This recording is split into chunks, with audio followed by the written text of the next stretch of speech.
Welcome to the Edmonds Community College pregame show. For the first time this year, we get a chance to chat with head coach for the Edmonds-Woodway Warriors and John Gradwell, and long time, 20 years, 21 years? 21 years. 21 years. So right off the bat, we'll get to your team in a second. Let's talk about Coach Gradwell. First of all, 21 years, long time to be at the helm. Not a lot of coaches in Washington State can say that or make that claim.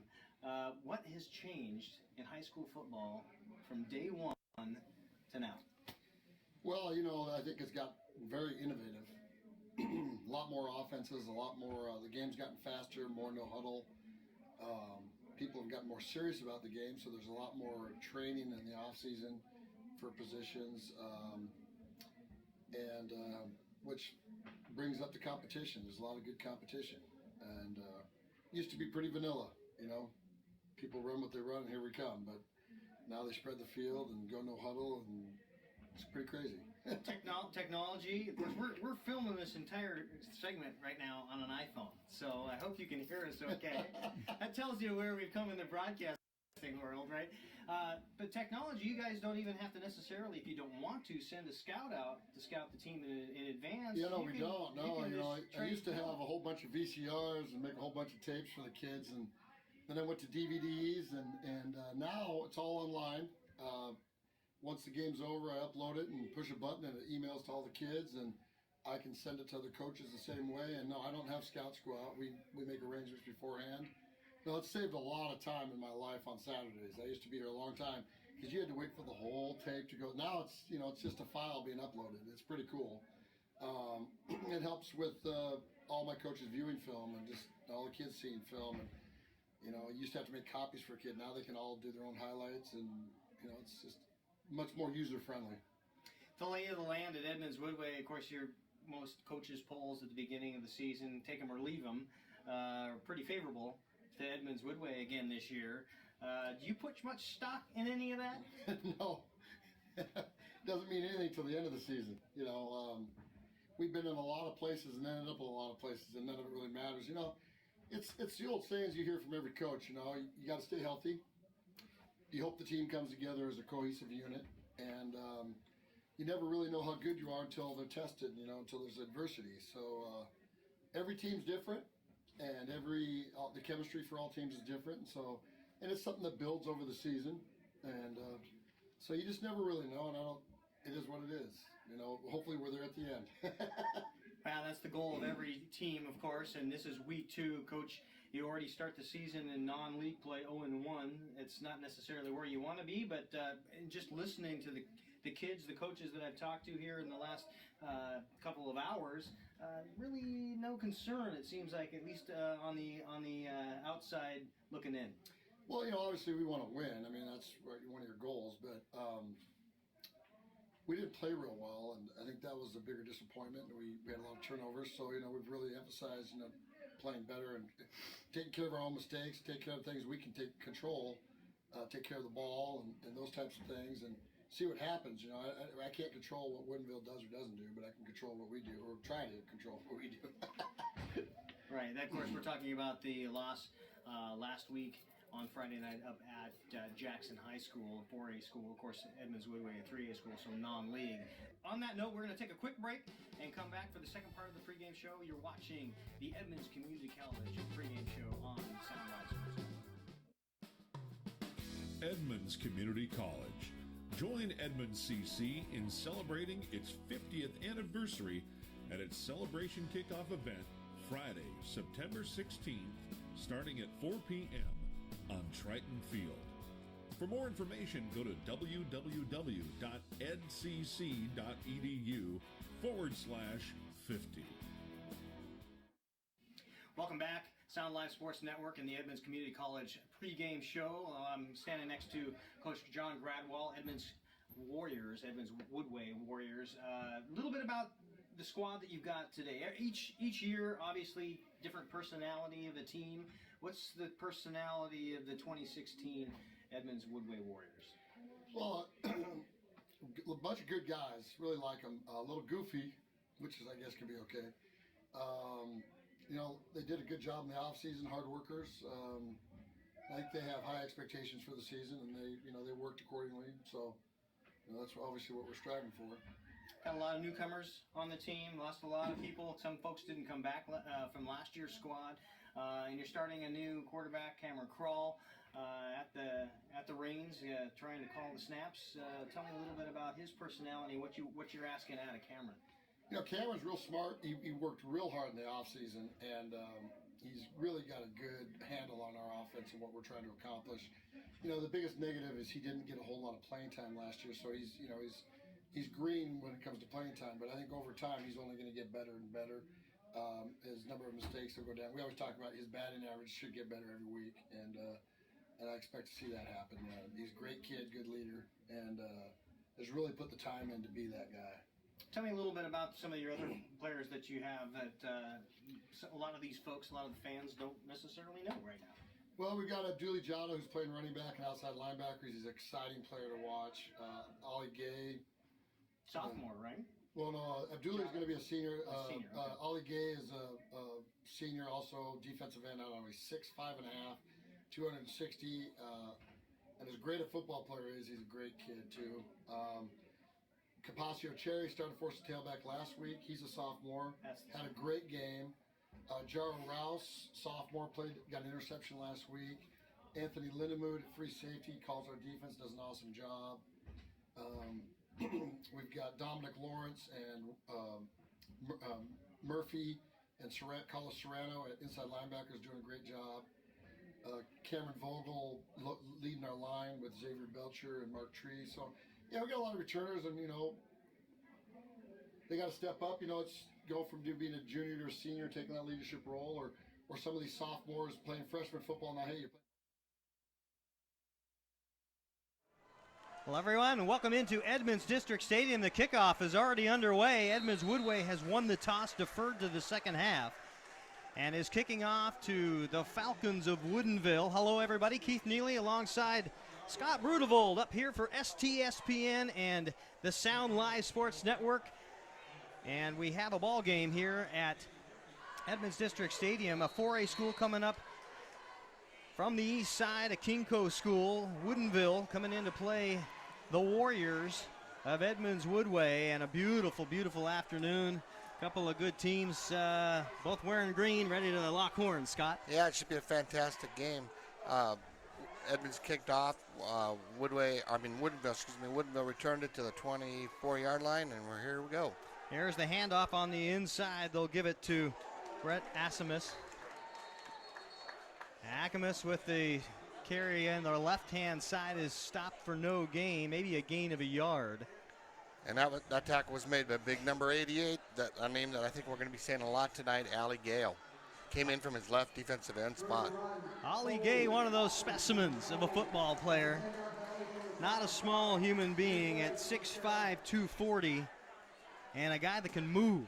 And they just called a chop block on Woodinville, and they moved him back 10. The starting quarterback for the Falcons is Jaden Sheffy. He's a transfer student in from Cedar Park Christian last year. Has a beautiful ball. 6'1", 178 pounds, only a junior. Played his first snaps as a Kinko participant in the game last week against the Kentwood Conks. A game in which Woodinville walked away with a W, 31-7, the final in that one. So 1-0 for Woodinville.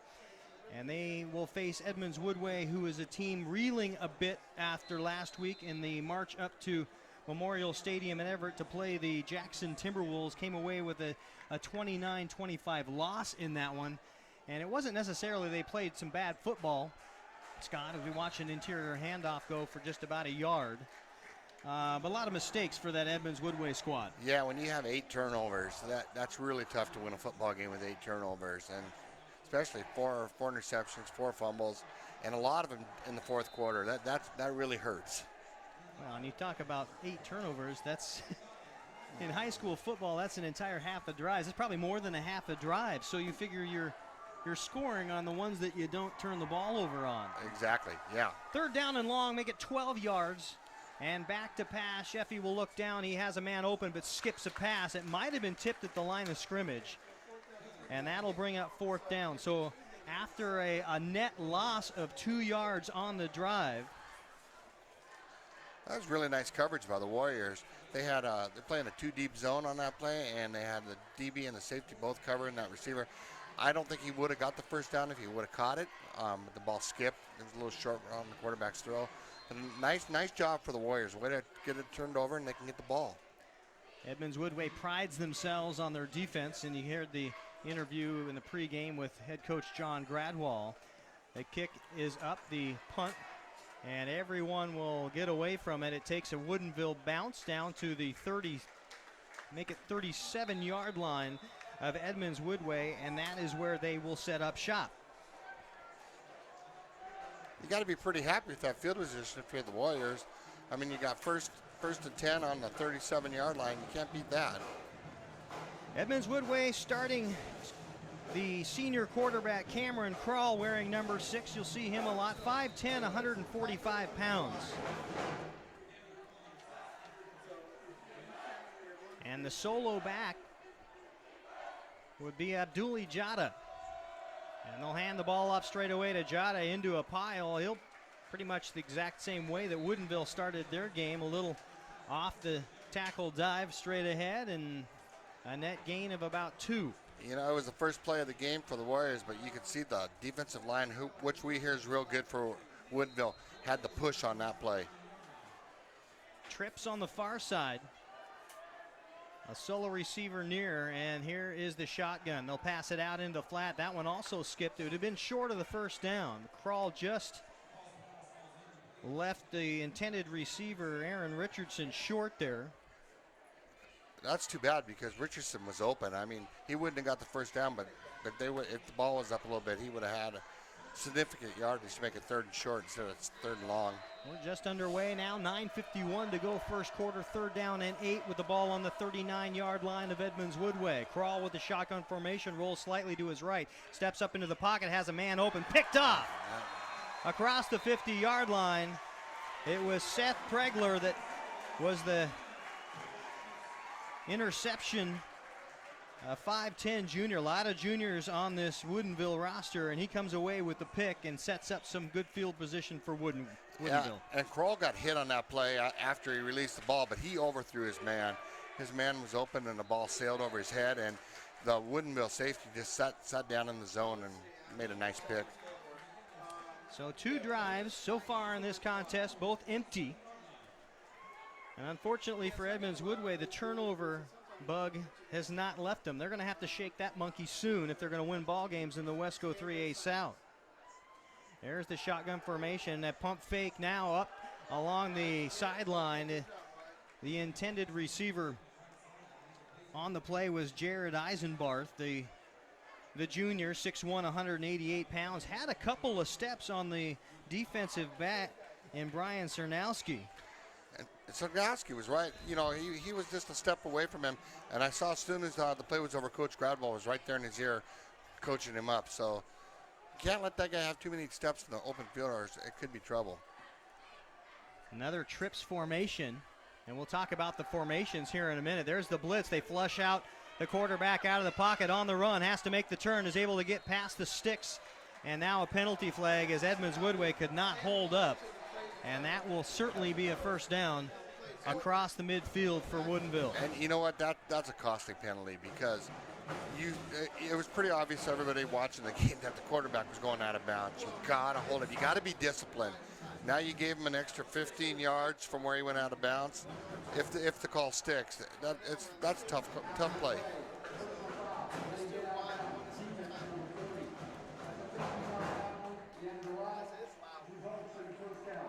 And you can hear the white half, Jeff Sidaris, giving the announcement there, the personal foul in a hit out of bounds. And, of course, the 15-yard penalty generous for Woodinville. Not that it wasn't earned. It took the punishment. You might as well get the yardage, but it's certainly not what Edmonds-Woodway wanted. Sheffy back in formation will put the man in motion. That's Asimus, and now back to pass once again. What looked to be a hold penalty, and Sheffy is forced out of the pocket to the left and out of bounds, and a couple of guys having to hold down big Ollie Gay, number 88. And then, you know, he came in from the end, and the flag did get thrown, and there was no doubt. I don't think it was one guy. I think two guys held him. And I know they're trying to double team him because that's the only way you're going to be able to stop him. And so that'll go back against Woodinville, I believe.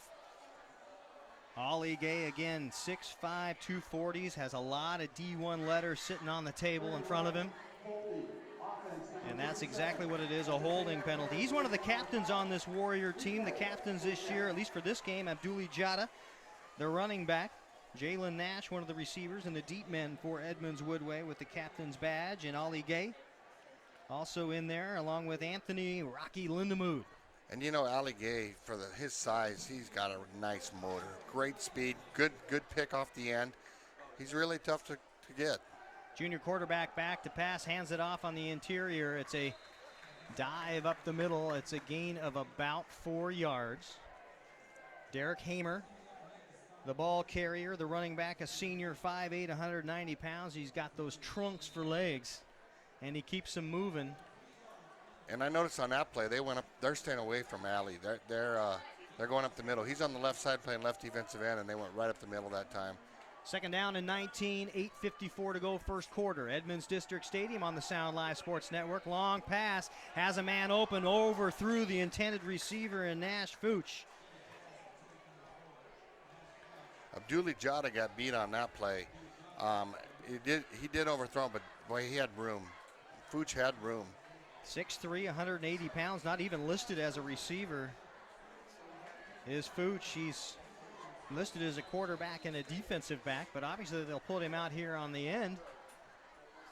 They'll split him out wide. Trips on the near side. Fooch is right in front of us, a solo back.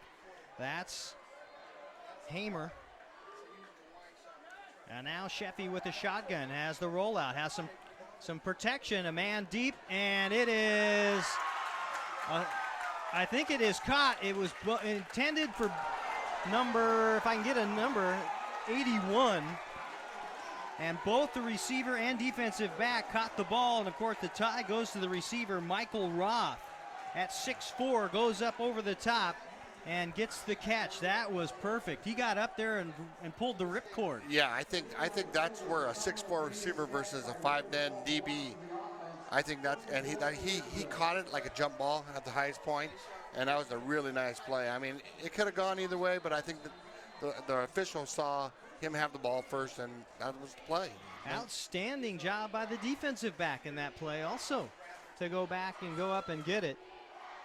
And now the run right ahead, and it is touchdown. Hamer for the touchdown. Woodinville will strike first. On 5 plays, they threw a long penalty in there, a couple of them. So it ended up only being 5 plays, and the Hamer scamper in from 4 yards. And that hole was huge, Keith. Right there, the offensive line for Woodinville opened up a big hole because he didn't even get touched. And the special teams will come on, and the kicking will be done by probably the guy with the most reward out of that drive, and that's Michael Roth, who caught that long pass. The kick is up through the uprights and good. Woodinville on top of Edmonds-Woodway 7-0 with 8:23 to go first quarter. We'll take a break on the Sound Live Sports Network.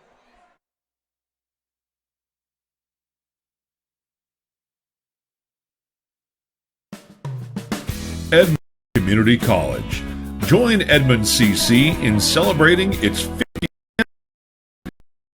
celebration kickoff event Friday, September 16th, starting at 4 p.m. on Triton Field. For more information, go to www.edcc.edu/50.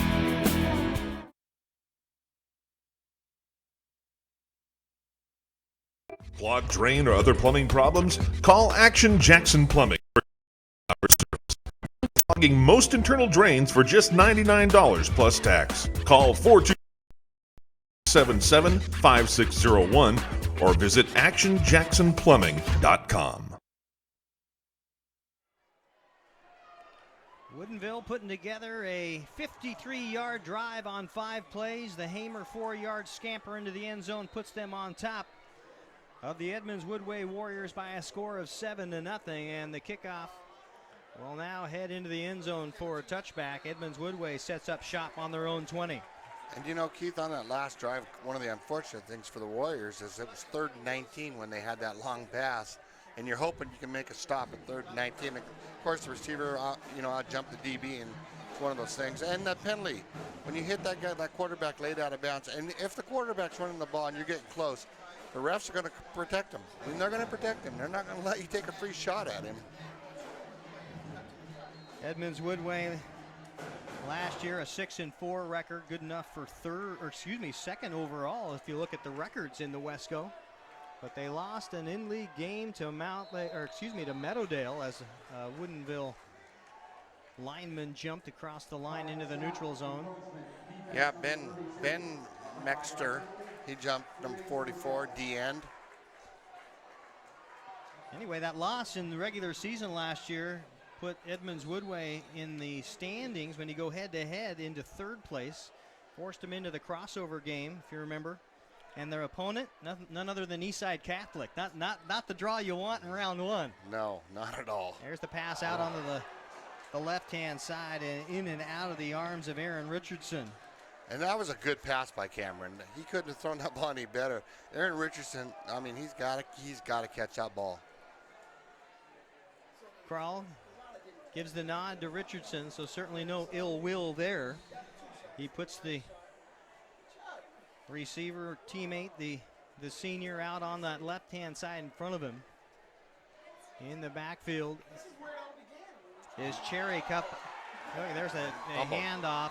It is misplayed, and Woodinville thinks they have the football, and indeed they do. Recovered by number 32, Jake Kim, all Kingco last year. The defensive lineman shows why he's right where he was. And I hope this isn't a pattern, Keith, because we had 8 turnovers last week for the Warriors, and now with almost 4 minutes gone in the first quarter, we just had our 2nd turnover. Yeah, you're going to have to tighten that up. Yes, There is absolutely no doubt about that. If you're going to win ball games, I don't care if you're in Pee Wee, if you're in the pros, you give the ball back on the 21-yard line.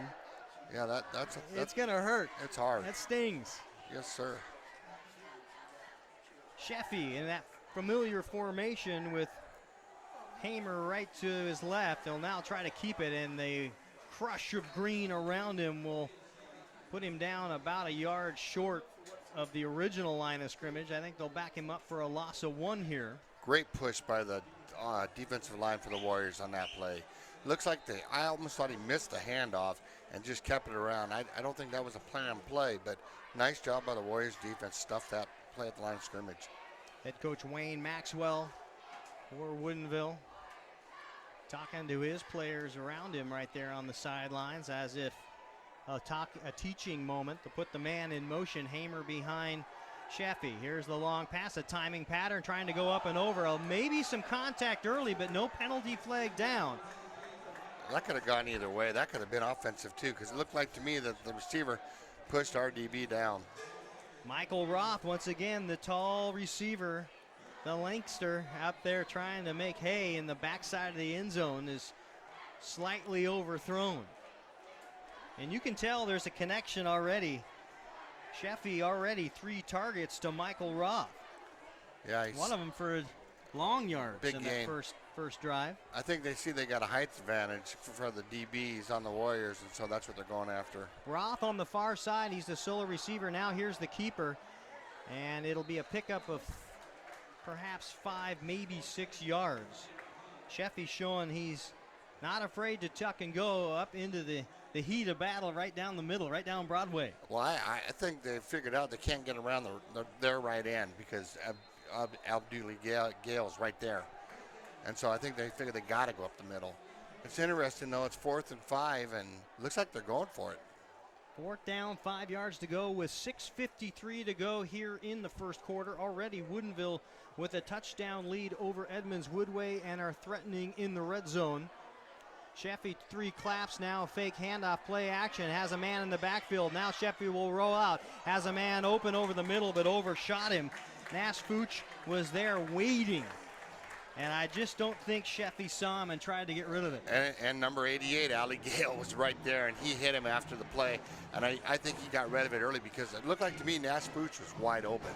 But he overthrew him because number 88 was breathing down his neck. And so he got rid of it. And Gale got a hit on him, too. So that was a good stop for the Warriors. That's to stay in the ball game. That's the kind of plays they need. 4 plays and only 5 yards surrendered for Edmonds-Woodway on their defense. And new blood now will be first down and 10 on their own own 16.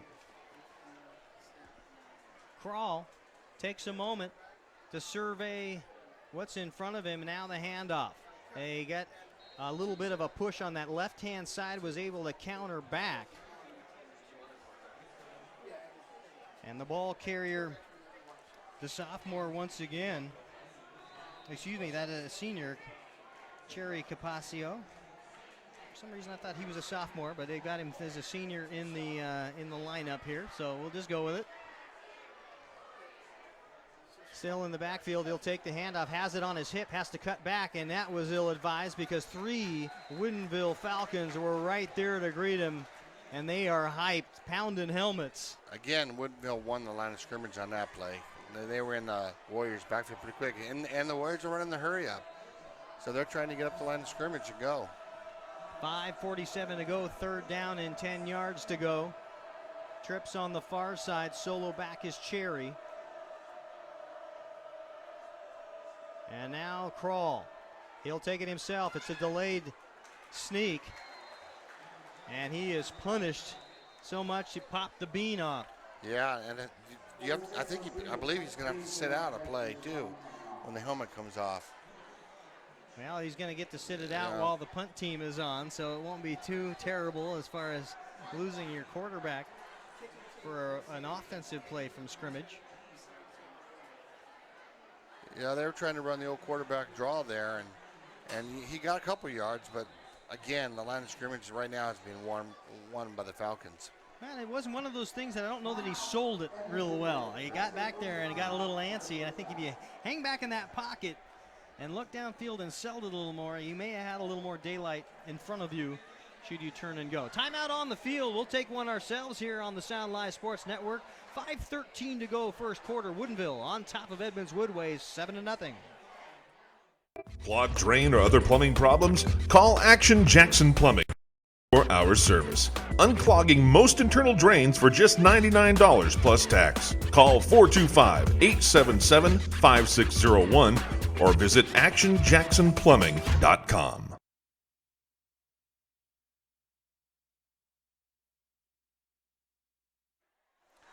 After the timeout, 4th down brings up the punt squad for Edmonds-Woodway. Doing the punting is Aaron Richardson, the deep man for the Falcons. Mac Minahan, loses one tackler, but then finds 3 more right there to make it sting a little bit. Caught it on the 50, a net return of about 6 yards. Minahan took a shot, but he's a big boy, a captain on this Falcon team, along with a couple of other guys you might recognize by the names we've called already. Michael Roth, one of those senior captains. Derek Beers, one of the linemen, 6 foot 265. He's a captain on this Woodinville squad. Woodinville's got a really good sized line. There's some big boys. Sheffy will go back into a familiar shotgun formation, putting Hamer right to his right. And the play action pass will come out to Fooch. And right there to pick him up was Abduli Jada, going both ways, offense, defense. I think Abduli Jada saved him on a big play there because Fooch had some room. He took the ball on the outside, cut to the inside, and Abduli grabbed him by the feet and knocked him down. That was a great play. The 3rd time in as many tries that Woodinville has set up shop to start the drive inside Edmonds-Woodway territory. Hamer with the handoff. Gains about a yard on the second play from scrimmage in this drive. I think that was Henry Tillman that made the tackle on that play from his nose tackle position. And that's good to see because Henry's going to have to beat him with speed because he's not as big weight-wise as those guys, but he's got the speed and the quickness to do it. Coming off an ankle injury from a year ago, it doesn't look like he has any ill effects of that injury, and now into some trouble, partially wrapped up, and trying to sneak around that left-hand side is Jaden Sheffy. He will come up short. A lot of lateral movement, not a lot of east-west. Yeah, he was looking, and trying to find anybody, and he couldn't find anybody. He scrambled a little bit to the left, a little bit to the right, ended up, what did he get, a yard? 4th and 5. Oh, call it 4th and 5, so only another net 5 pickup for Woodinville, and they will bring the punter on. The deep man for Edmonds-Woodway is Jalen Nash. He's had some incredible returns if he's able to get it on the fly. He's got some speed. The punter for Woodinville, Nash Fooch, we know him as the receiver, has to pick it up the turf and then shanks one off his foot, and that will go out of bounds. Very favorable for Edmonds-Woodway. A net punt of 2 yards. Yeah, that wasn't very good. Poor kid, he shanked it right off his foot. And you know what? Now that's a break the Warriors need. The Warriors need to take advantage of this. Woodinville's had the ball on their side of the field almost the whole first quarter, and it's time for the Warriors to get a nice drive going. Ball's placed on the 36-yard line on the near hash mark. 4-3 defense for Woodinville. Familiar trips on the far side. Richardson, the solo receiver on the near side. They'll put the man in motion. That's Nash. Here's the interior handoff. It'll be given after the fake to number 31, Chris Tilbury. 5'6", 140 pounds, and he's smothered. Yeah, it was a little misdirection. They were trying to get Woodinville to go to their right, and it didn't work out. You could tell that Woodinville plays very disciplined on their line. Got some very good, strong linemen up front. There's the swing out pass. It's caught and blistered. Absolutely punished on the hit. Chris Tilbury, once again, the intended receiver after getting that last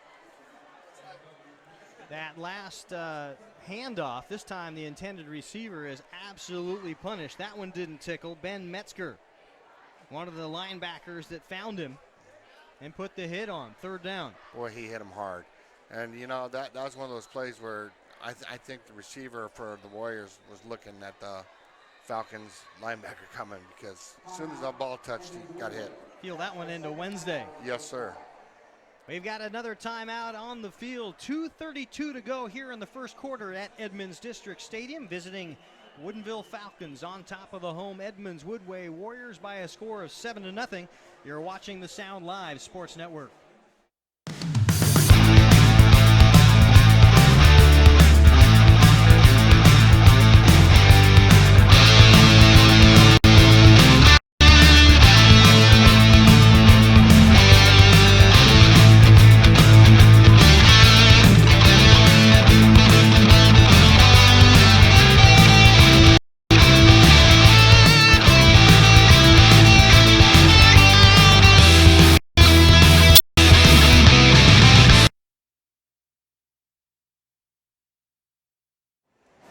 Sound Live Sports Network.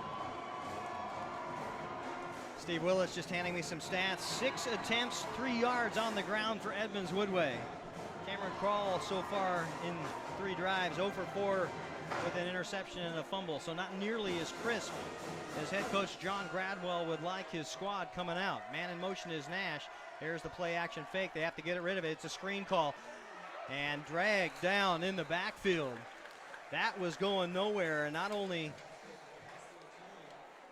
was it a good tackle, but Zach Martino, the junior, drops the ball carrier for a loss. And now it'll be a punt for Edmonds-Woodway. And you know, the Warriors had the right play set up. They were running a little screen because Woodinville's been putting a lot of pressure up the middle, and they were trying to, but that big defensive tackle, he just out-hustled our lineman, and he made the tackle. Richardson on to punt for Edmonds-Woodway. There's the Thunderfoot. It goes over toward the Woodinville bench and out of bounds. So there will be no return, and pretty decent field position on their own 42-yard line is Woodinville. And they haven't had to be on their side of the 50 in quite a while. Let's see here. 1, 2, 3 drives have been in Edmonds-Woodway territory up till now. Yeah, it's pretty much been played on the Woodinville side of the field. Let's see if the Warriors can get the big defensive stop down, get some momentum going. Twins on both sides. Hamer in the backfield. And now Sheffy will throw it out on the flat. And still on his feet, receiver Jared Eisenbarth, another junior. This team laden with 11 next to the name. Juniors, lots of them. And they're big kids. I mean, he's 6'1", 178. There's not a small kid out there. 188. Yeah, 188, okay. There's not a small. He's big and you took 10 pounds from him, Yeah, Scott. yeah. Sheffy, a couple of claps now to Hamer straight ahead. A lot of running room. Could have driven a Mack truck down center. And finally, after 11-yard pickup, they'll pull Hamer off the turf and slap his helmet. Good job, son. You couldn't call that any better. I mean, that hole was huge. Those big linemen, again, I hate to keep harping on this, but the big linemen from Woodinville are opening up huge holes. And they're staying away from Ali Gale. They're staying away from him. Trips on the far side. And now they'll give the ball on a play action. Keeping it is Sheffy. He'll go toward the left, and the ball is on the turf. I think he might have been down first, and the lines judge indeed indicates that he is down. The officiating staff tonight, we've already mentioned Jeff Sidaros, the referee, umpire Eric Weisberg, linesman Michael Fernandez, line judge is Justin Hughes, the back judge Steve Fishman. Doing a fine job tonight. Woodinville will bring up second down and 5 yards to go on the Edmonds-Woodway 31. Only 45 seconds to go here first quarter. Edmonds-Woodway showing blitz, an interior handoff. And not a lot of running room as two Warriors collide. Abdullah. Ransom Gardner in on the tackle alongside Abdullah Jada. To tackle the Bard carrier and brings up third down and 4. And now it looks like the Warriors are moving Jada up almost to a linebacker. They're sneaking him up the line of scrimmage. Edmonds-Woodway with a 3-4 defense. Pass out on the side is expertly caught. Brett Akmus once again. Akmus, the third catch I believe he's had today, 5'11", 205.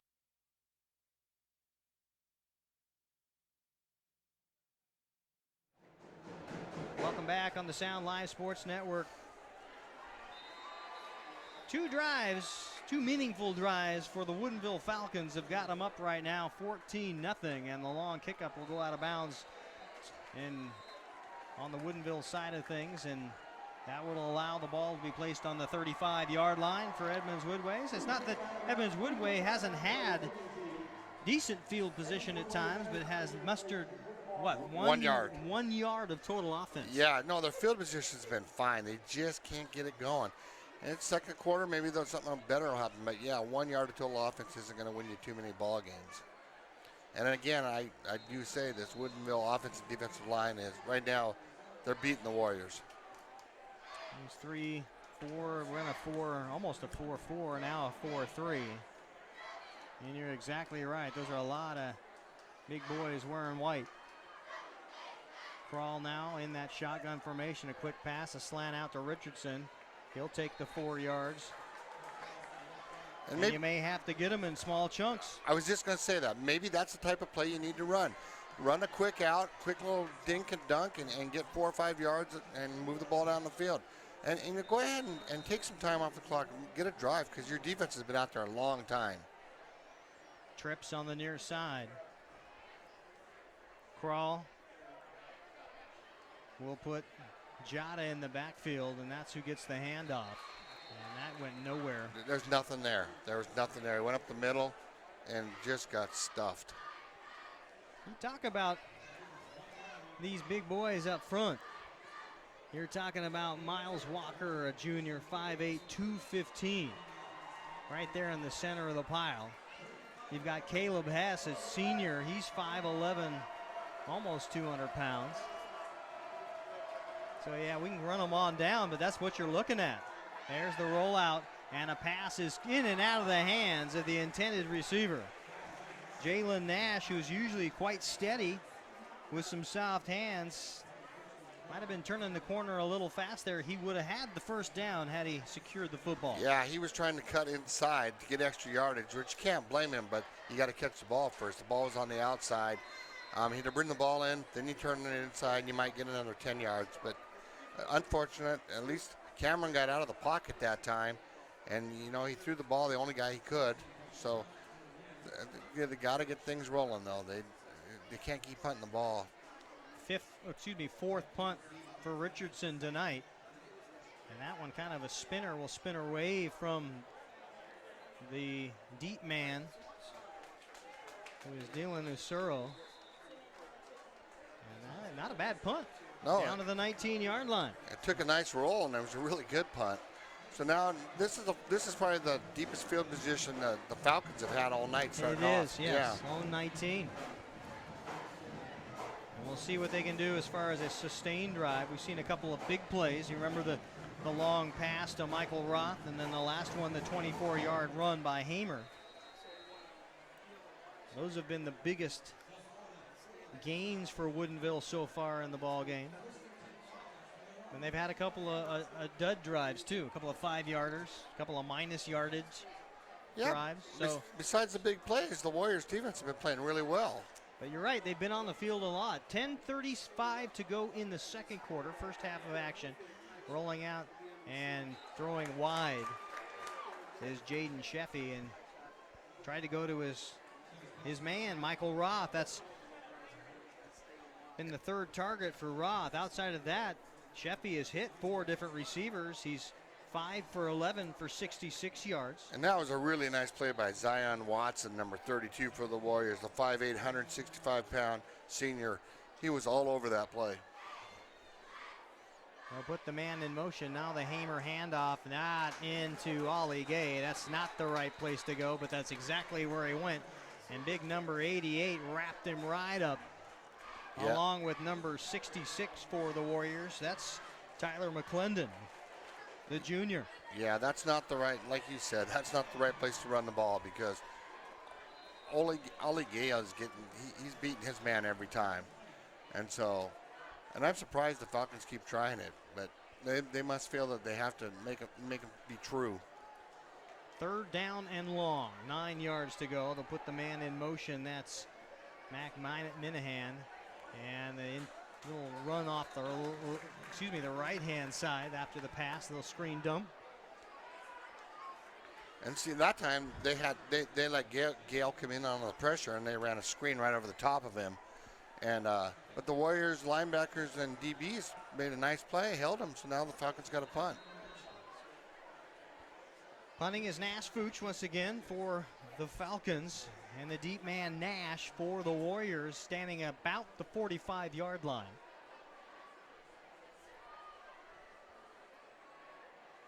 And the Fooch kick is up and over the head of Nash, and that's one you probably just want to get away from at that point in time. Why make the damage any worse than it is?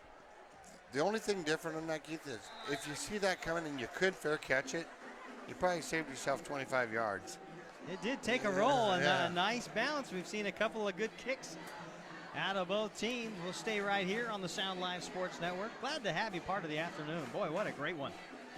Beautiful sunny skies. It makes you feel like you're in the middle of August, not in the middle of September. Beautiful day. Windows open. Everybody's in shorts and T-shirts out here in the very full stands. Of course, this is the home opener for Edmonds-Woodway, and Woodinville travels mighty well.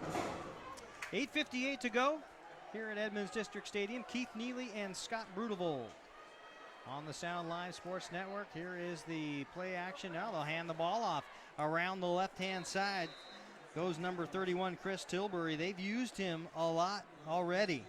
At 5'6", 140 pounds, he's not your stereotypical backfielder. But he's quick. But he moves. Yeah, he's quick, and they're trying they're running this misdirection plays because they're trying to get some open space because they can't. Right now, they can't get much up the middle. Ball on their own 17. Edmonds-Woodway back in shotgun formation. Krall has a blindside. He's going to have to dodge and won't do it. Sacked in the backfield by number 32, Jake Kim. Remember that. He led the team in sacks last year, if not the Kingco, all Kingco last year. And he tallies up another one here tonight. Yeah, and I don't think Cameron even saw him. He came on his blind side and just hit him right in the back and knocked him down.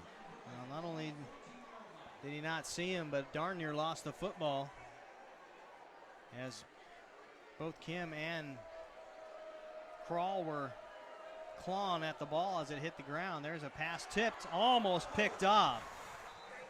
And you get big bodies with good interior pressure and allows them to get those big paws up in the air, and that's exactly what occurred. Yeah, that was kind of dangerous. I mean, again, it's a smart play by the defensive lineman for Woodinville. If you can't get inside and you can't make the play, get your hands up, tip the ball. Well, that's what they did, and the ball ricocheted into the open field, and the Warriors were very fortunate they didn't pick it off.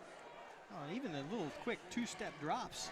Edmonds-Woodway can't get anything going. It almost seems like in two steps you've got a Falcon, a white jersey in front of you in the backfield. Quick kick. Yeah, high arcer, and it'll be caught at the 35-yard line. I couldn't tell if a fair catch was called, but everybody act like it.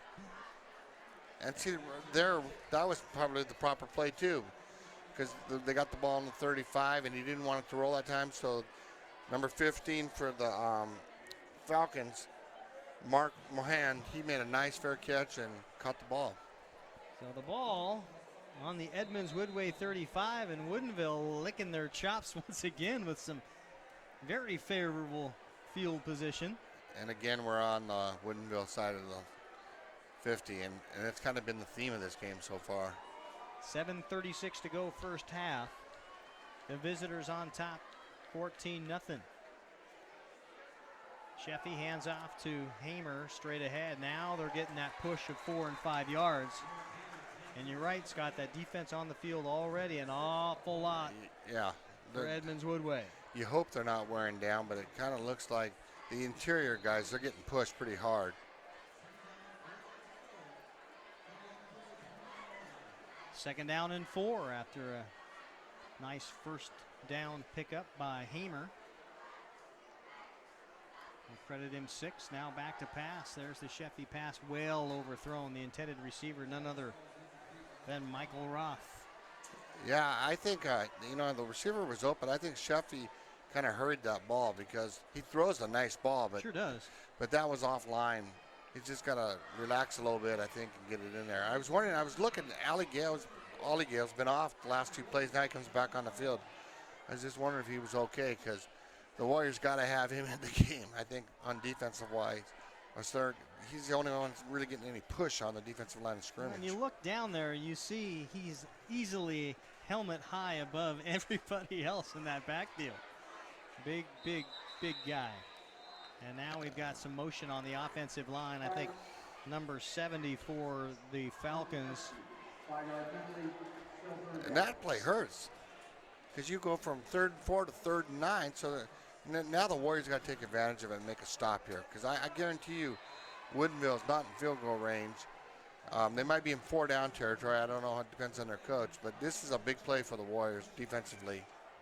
Saeed Haddad, the perpetrator on that last penalty. 7:02 to go in the half. Woodinville will put the man in motion. That's Eisenbarth. And now the pass on a short little hook. And it is overthrown once again. The receiver's getting open. That time Nash Fuchs was able to take those driving 6 steps and turn right on a hitch.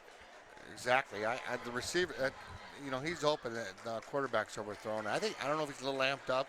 His ball's nice. He's just off a little bit. 4th down and 9. They will not bring the punt team on. They're going. It will be Jaden Sheffy in that shotgun formation. Comes up to his line to give the snap count. And then we'll step back to his teammate Hamer right to his right, who is pointing out maybe a seam in the defense.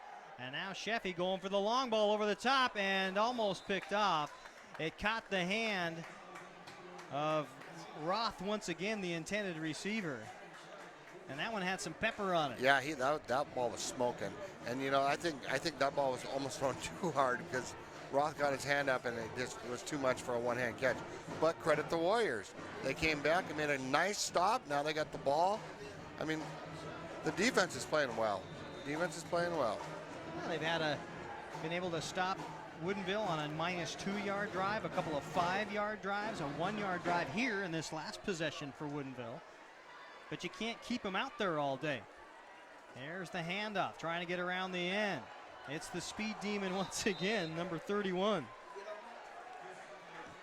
Tilbury can't quite turn the corner. Well, he's out there all by himself.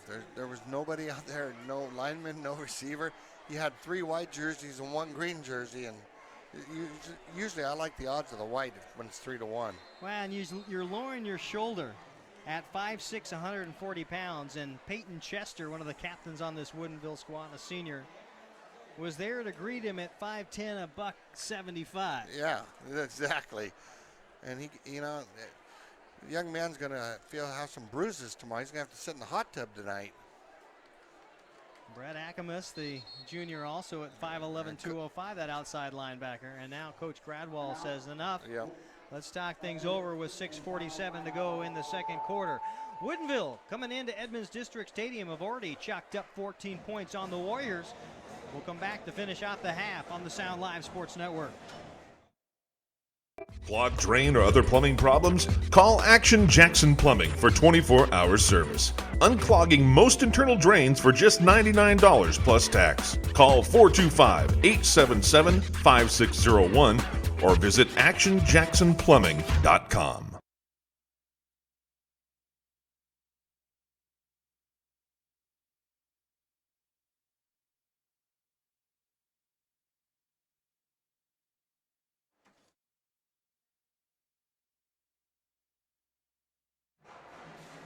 Edmonds-Woodway trying to do anything they can to get forward momentum, and it's been a luxury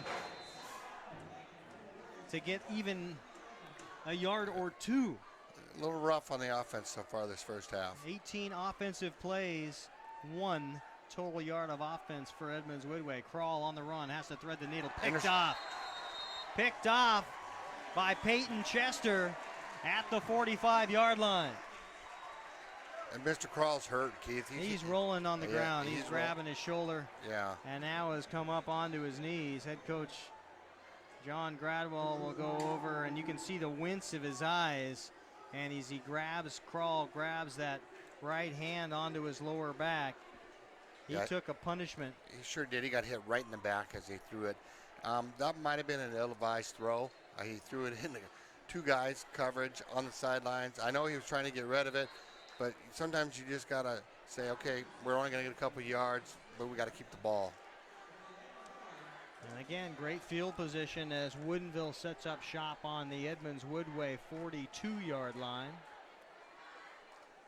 There's the handoff, Hamer. And I think Woodinville now, you know, with 6 minutes and 33 seconds left in the half, they're in no hurry. They're going to run. Would you be? Yeah, you wouldn't be. They're going to run their offense. They're going to get 2-3 yards at a crack and let their big linemen push EW's smaller defensive line around. And, you know, if they have their shots, they're going to take it. 145 total yards now for Woodinville to one total yard of Edmonds-Woodway here in the first half of play. And right there was that route to number 4 for the Falcons that they've been running all day, and the quarterback made a nice pass that time. It hit him. I've been impressed with the first 2 steps of Fooch off the line as a receiver. He's a bigger receiver, but he's deceptively quick. And now we've got a injured Warrior on the field. That's Abduli Chada, the running back and defensive back, and he's been in on a large majority of the tackles, of course, because they've been running away from Ollie Gay. Yeah, from Ollie Gay, yeah. And it looks like he's limping off, too. Ollie Gay, yeah. They're just getting beat down a little bit. Yeah, and that hurts because you're talking, there's one of your top players, too, coming off the field. And he musters a couple of runs, and as he goes to the bench with the trainer now on one knee. So replacing Jada on that left corner position is Nico Cooper. So you trade 5'11" for 5'7", although Cooper very capable. Watching in practice, Cooper picked off a couple of passes, able to read the deep ball very well. And now a run straight ahead will pick up the first down. And this is the type of drive I kind of anticipated the Falcons would run. Just going down the field, taking what the Warriors are going to give them, and just move the ball 3, 4, 5 yard chunks. 5:23 now to play in quarter number 2. No need for lights yet. Beautiful, beautiful September afternoon here at Edmonds District Stadium. Of course, the late game tonight, Redmond and Meadowdale. If you stick around for the 8 o'clock ball game, Steve Willits will have the call. And on the run is quarterback Sheffy, and drugged down right in front of the Woodinville bench. Great pursuit over there by number 55. That's Jamie Murphy. And that was a great play by Jamie Murphy. Sheffy was rolling out to his right, and Murphy just kept after him from the blind side and pulled him down. And that's the kind of plays the Warriors are going to need to make to stay in this ball game. Great job. Murph, 6 foot, 185 pounds, plays that outside linebacker position very well. Only a junior. We'll get to keep him for another year. And now under center, and that's the pitch. A formation we haven't seen much of, and now the stiff arm around the left-hand side goes Mac Minahan. And the captain for this Woodinville squad shows a little something different. They go right under center and are able to get enough student body to go on the left-hand side and run it right down the Warrior defensive backs. I think in that case there, Keith, it was just that we're bigger than you are, and right now we're beating you up, and so we're going to go right at you. And they did. And they did. And they did. And has very much had success at it. Yeah. 4:18 to go now. The clock stopped as the ball carrier ran out of bounds. So it'll be another under center play in the I formation. And they'll run it straight ahead again. A little juke move by Minahan. That time only picking up 4 yards, but they go to the bigger running back who's listed as a wide receiver. He's 6 foot, 185 pounds. And you notice that they put the big running back that starts this ball game in Hamer right in front of him to play fullback. And you take a little 1-2 punch to the nose. Yeah, you got some blocking up front because the Hamer, I've watched him the last 3 plays. He gets out and leads. He really does. Hamer right behind the quarterback in that eye, Sheffy. And he'll be the lead block. They'll hand it once again off to the wide receiver playing running back Minahan. And as I kind of was predicting on this drive, they're just taking it down the field, picking up a couple here, picking up a couple here. It's a big 3rd and 4th for the Warriors. They really need to make something happen because if you can hold them to a field goal, that'd be a momentum boost compared to a touchdown. And it may just be at this position in the ball game, a 4-down situation. It could be. We'll find that out too. Now back to that Twins on the near side, Twins far side. And Hamer in the backfield. Sheffy clapping his hands, would like the shotgun. He'll take it. Has some pressure. Gay brought it. He brought the house and brought 2 white jerseys with him. And Sheffy had to let it fly away. And I think that's and they're going to go for the field goal, it looks like.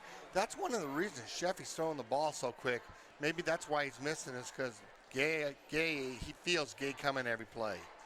Because he's there every play. He absolutely is that time bringing 2 with him, including Hamer, who tried to stand him up and slow the momentum.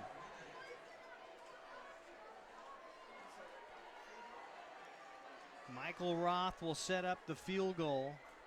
What looks to be about 21, 22 yards. 23, make that 23 yards on the field goal attempt on 4th and 4. It is down. They'll hold. The kick is through, and Woodinville will extend the lead. 17-0 after a 24-yard field goal is good off the foot of Michael Robb. 2:52 to go here in the second quarter. It's all Woodinville. We'll come back on the Sound Live Sports Network. High school football on the Sound Live Sports Network, presented by My Neighborhood News Network, South Snohomish County's online gathering place. Visit My Edmonds News, MLT News, and LinwoodToday.com for news, sports, and events about your community, and see what your neighbors are talking about. Edmonds Community College. Join Edmonds CC in celebrating its 50th anniversary at its celebration kickoff event Friday, September 16th, starting at 4 p.m. on Triton Field. For more information, go to Edmonds-Woodway looking for anything at this point in time to try to get a big play, a little play. And that time dropped at the 3-yard line. Nash will try to bring it up and smothered at the 11. Edmonds-Woodway dug themselves a hole in the scoreboard. Now they're digging themselves a bigger hole in field position. Scott, you're looking for anything at this point in time. Yeah, they just need to get something positive going so they have some momentum going into halftime. I mean, you got 2:43. You sure got a lot of time to get a nice drive. Hopefully they got something going. The offensive coordinators, which is Coach Gradwell, sees something that works, that he gets it going. The team can get going on his calls.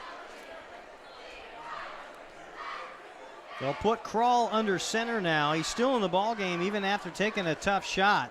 So they'll try some of the same that Woodinville tried, stack the I formation and hand the ball off to Cherry straight ahead. Cherry with about 3 yards. That might be the biggest plus offensive play of the half for the Warriors. For the Warriors it is. Yeah.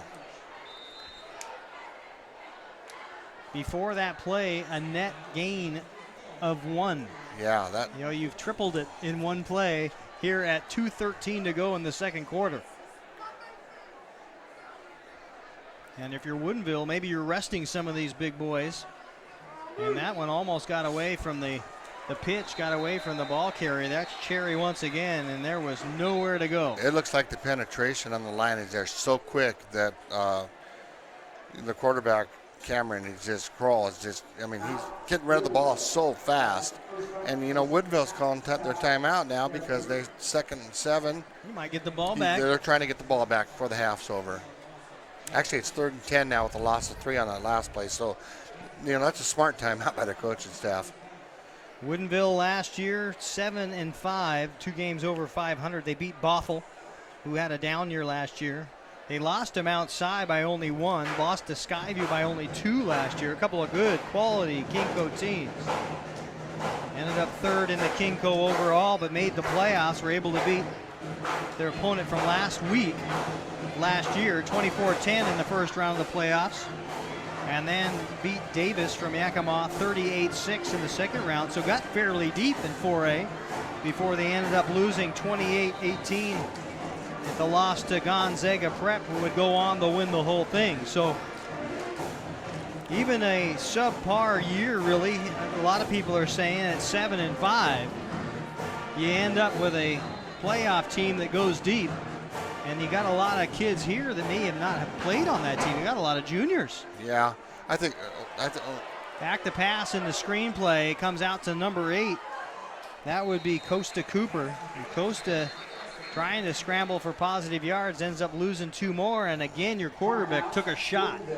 And Woodinville just called another timeout because they got a punt. A lot of that, Keith, you know, you say 7-5. Some people say, you know, average year. I think it's because you got to play that juggernaut in that Kinko League. It's tough. Yeah, that league is just, there's not a down game in that league. Not at all. And of course, Newport, Bothell, Inglemore, Issaquah, Mount Si, Skyline. That's not a shabby ball club. And then Eastlake, the Wolves. So you're going through some tough competition.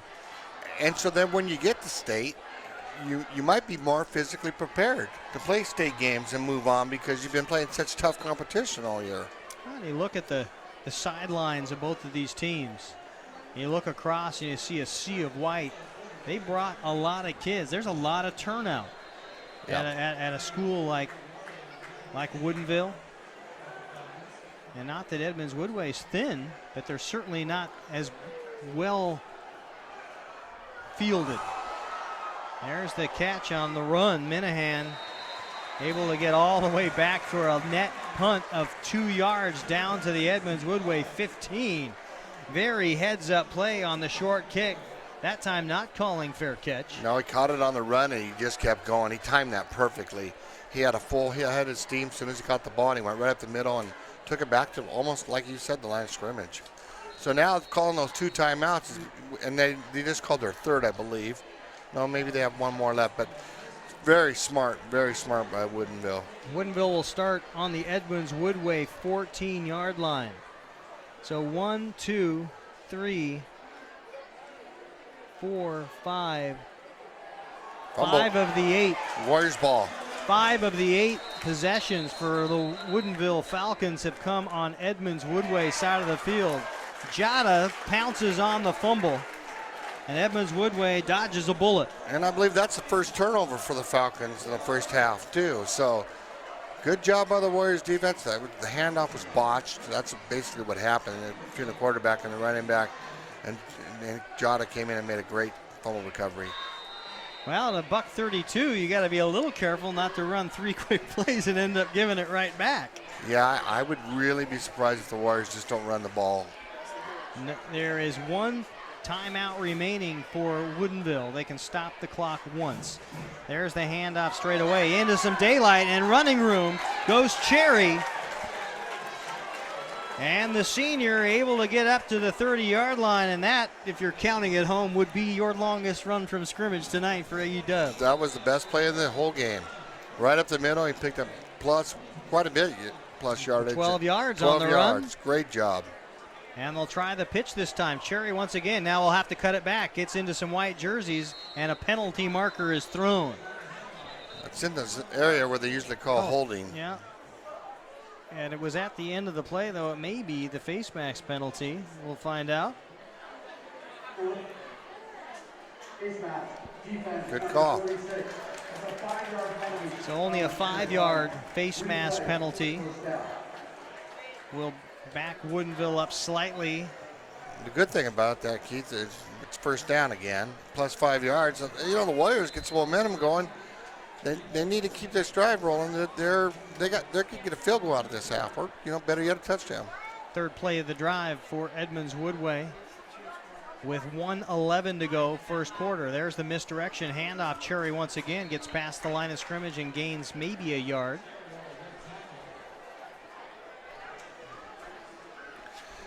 And the Warriors don't have any timeouts left, so they can't stop the clock.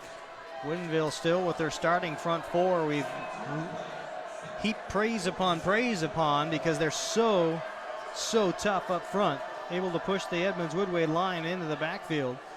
Now rolling out on the bootleg, has a long pass, has a man open and overthrown. Pass intended for Jalen Nash, right in front of his own bench, about midfield. Covering on the play was Peyton Chester. And Cameron Cole got hit again, rolled out to his right, and then as soon as he threw it, they clobbered him from the backside. Line side has been delicate over there. You're going to have to spend some personnel, I would think, in protecting your quarterback eventually. Maybe I don't know, put a fullback, have your fullback get over there and help. I think he's going to need some help if he's passing the ball. Into the I formation, that fullback is Ransom Gardner, and upended is Cherry.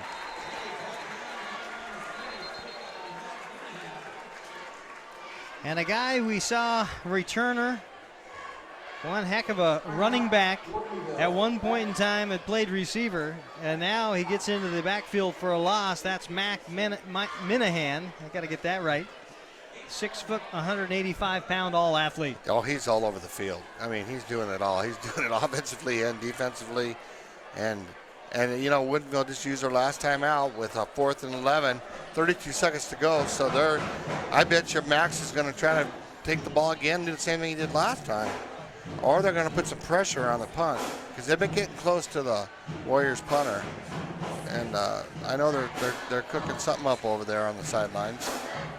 Edmonds-Woodway, you may drag out the fake. You really got nothing to lose at this point in time. The field position isn't going to be terrible. Of course, 32 seconds may be a little long, little too much left on the clock for that kind of nonsense, but we'll find out. Yeah, well, and neither team has any timeouts left. Minahan is the deep man. That one will come out in front of the bench and take a bounce right at the 50-yard line, skip forward and out at the 51. So 23 seconds on the clock here and that's before the half. That's enough time. I mean, you're at midfield, and that's not exactly what the Warriors wanted, but we'll see if the defense can come out and do like they did last drive and hold the Falcons. I think I called that the 51-yard line. Yeah, it's 49. You don't call it that. That's experience for you right there, right? 49-yard line. I'm just additive. That would be the Edmonds-Woodway 49-yard line. You didn't even correct me on that, Scott. I feel disappointed. I knew what you meant. That was a rookie mistake right there. I knew what you meant. So first down, 10 on the 49-yard line. Sheffy will little pass on the interior to Fooch. And they got to hurry because the clock's running and nobody has any timeouts left. They got to get it up. And now we're down to 10 seconds, no timeouts. This may be the final play of the first half. And you may just let it run out. Yeah, they're going to let it run out. And that's exactly what will happen, 2-1. And that is your first half of football here at Edmonds District Stadium. Woodinville showing why the Kingco reigns supreme. And a 4A school coming into a 3A school, you expect a little of this, but maybe not quite the browbeating that Edmonds-Woodway has taken at their own half. And Edmonds-Woodway skill players just haven't been able to get anything going. And again, I've said the whole first half, it's the offensive defensive line from Woodinville that's just dominating this game. Besides Ollie Gaya, we're in trouble. I mean, there's nobody getting any penetration. And the coaches are going at halftime, and they watch the first half. They'll get something together and come out in the second half and try to play mistake-free football and see what happens. 15 minutes on the halftime clock. We'll come back on the Sound Live Sports Network with the Action Jackson Plumbing halftime program. We'll take a break and be back in just a moment. Clogged drain or other plumbing problems? Call Action Jackson Plumbing for 24-hour service. Unclogging most internal drains for just $99 plus tax. Call 425-877-5601 or visit actionjacksonplumbing.com.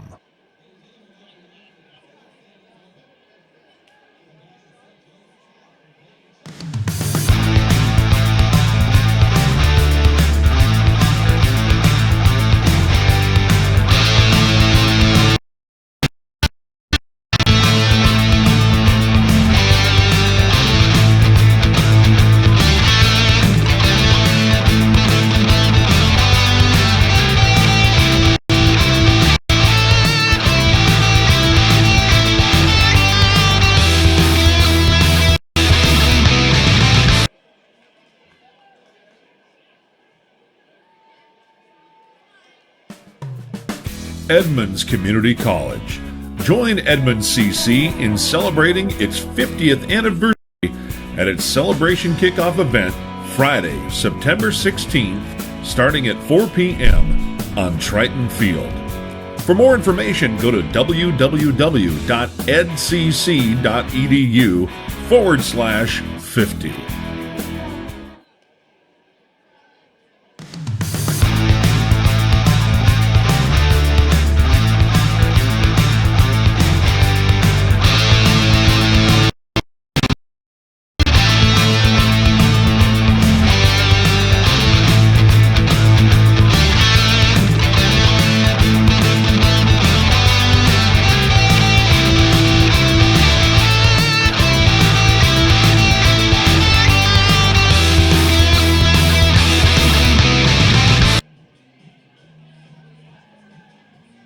High school football on the Sound Live Sports Network is presented by My Neighborhood News Network, South Snohomish County's online gathering place. Visit My Edmonds News, MLT News, and LinwoodToday.com for news, sports, and events about your community. And see what your neighbors are talking about.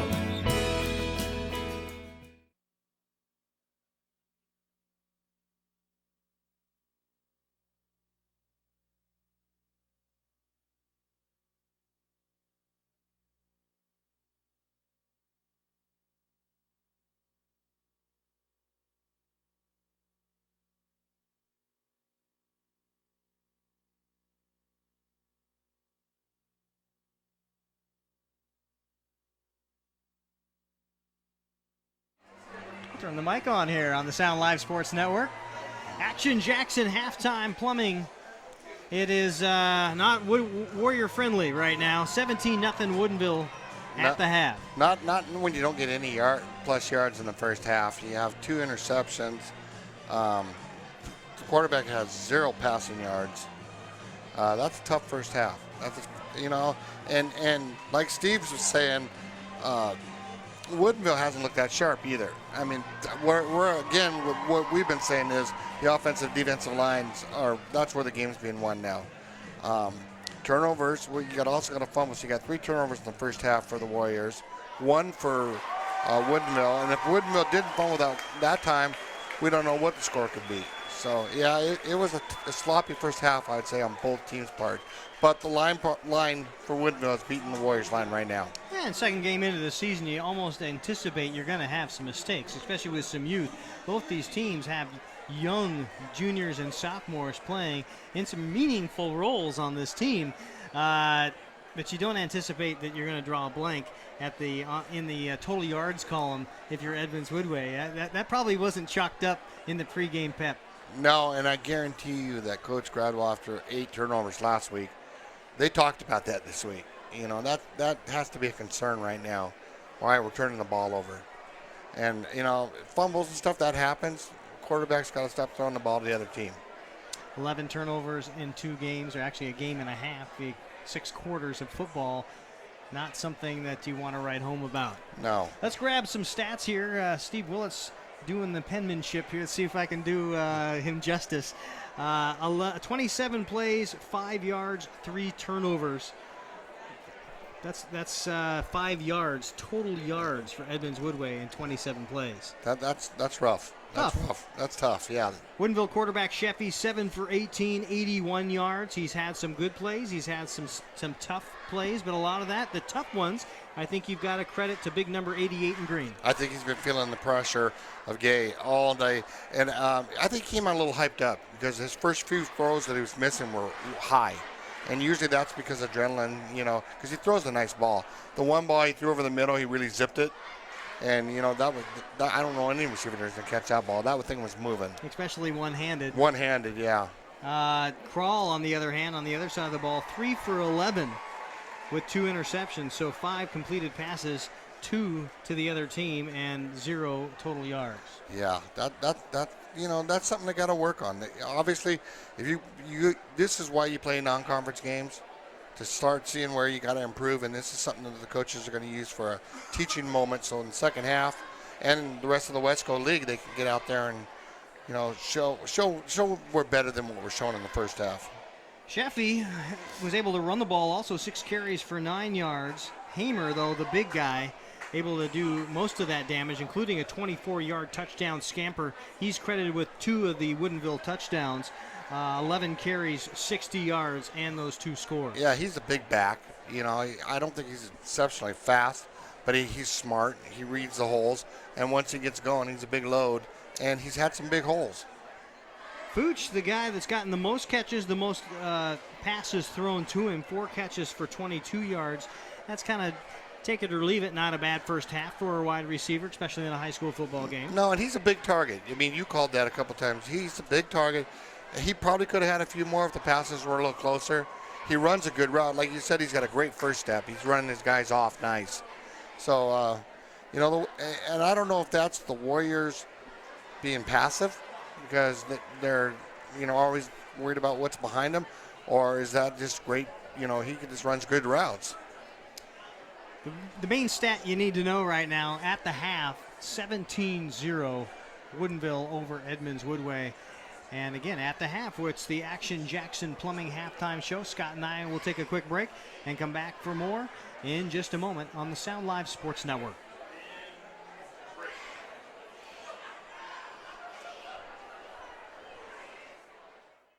Clogged drain or other plumbing problems? Call Action Jackson Plumbing for 24-hour service.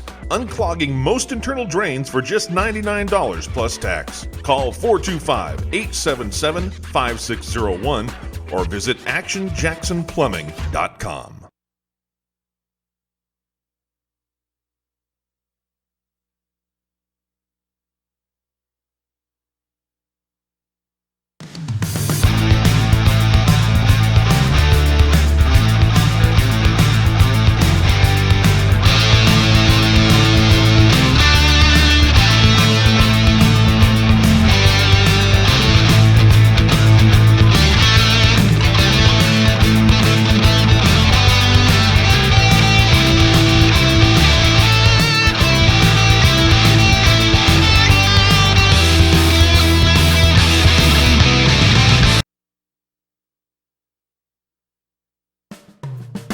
Edmonds Community College. Join Edmonds CC in celebrating its 50th anniversary at its celebration kickoff event Friday, September 16th, starting at 4 p.m. on Triton Field. For more information, go to www.edcc.edu/50. High school football on Sound Live Sports Network is presented by My Neighborhood News Network, South Snohomish County's online gathering place. Visit My Edmonds News, MLT News, and LinwoodToday.com for news, sports, and events about your community, and see what your neighbors are talking about. Clogged drain or other plumbing problems? Call Action Jackson Plumbing for 24-hour service. Unclogging most internal drains for just $99 plus tax. Call 425-877-5601 or visit actionjacksonplumbing.com.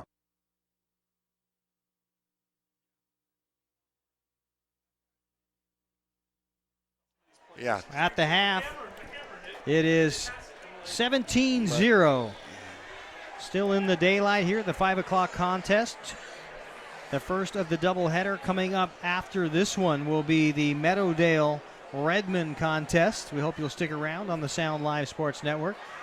Edmonds-Woodway in tonight against these Falcons, and then you look at the schedule, and it's Shorecrest, Linwood, Shorewood, and you get to go through Snohomish also in there, Meadowdale in the Jam the Stands game, and then Everett will wrap things up.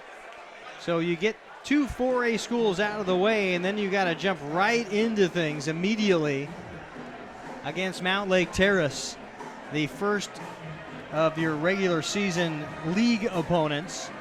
And Mount Lake Terrace coming off a pretty decent year last year too. It's not like you got to let off the gas, and you're going to have to find some offense in there somewhere. Yeah, that's true. And you know, one thing I noticed when you were announcing that schedule is I don't ever remember the Warriors playing Meadowdale second and last regular season game. Usually it's one of the first 2 or 3 games of the year. Right. And I wonder if that's because of the league changes. Could be. Of course, Shorecrest coming up. You see them on the schedule. They come up from the 2A ranks. And Edmonds-Woodway hasn't played them very much in the last couple of years. And what's lost out of that is this Mount Lake Terrace team. Of course, they're 2A now. So they drop in classification, but they don't necessarily give you an easy game on your first league game. No, they had a pretty good game last week, too.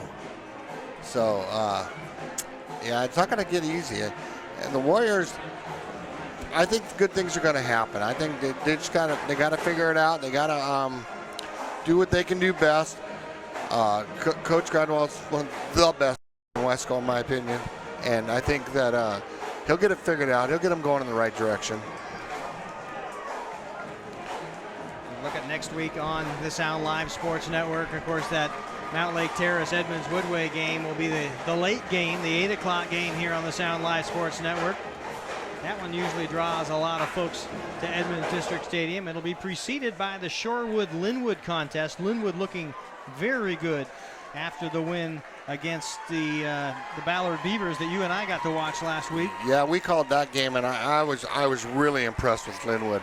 Their quarterback Hardman, he's a dynamite player, and you know they got some speed, they got some running backs, they got some linemen. Linwood was really good looking squad. Of course, that the 5 o'clock and 8 o'clock p.m. games, that's next week on the Sound Live Sports Network. Coming up after this ball game will be Redmond and Meadowdale. We watch both teams now as they come back on the field, and the band electrifying a packed house here at Edmonds District Stadium. 2:32 to go in the warm-up period. 17-0 is the score, with the Falcons of Woodinville leading the Warriors of Edmonds-Woodway. We'll come back and get the second half started on the Sound Live Sports Network.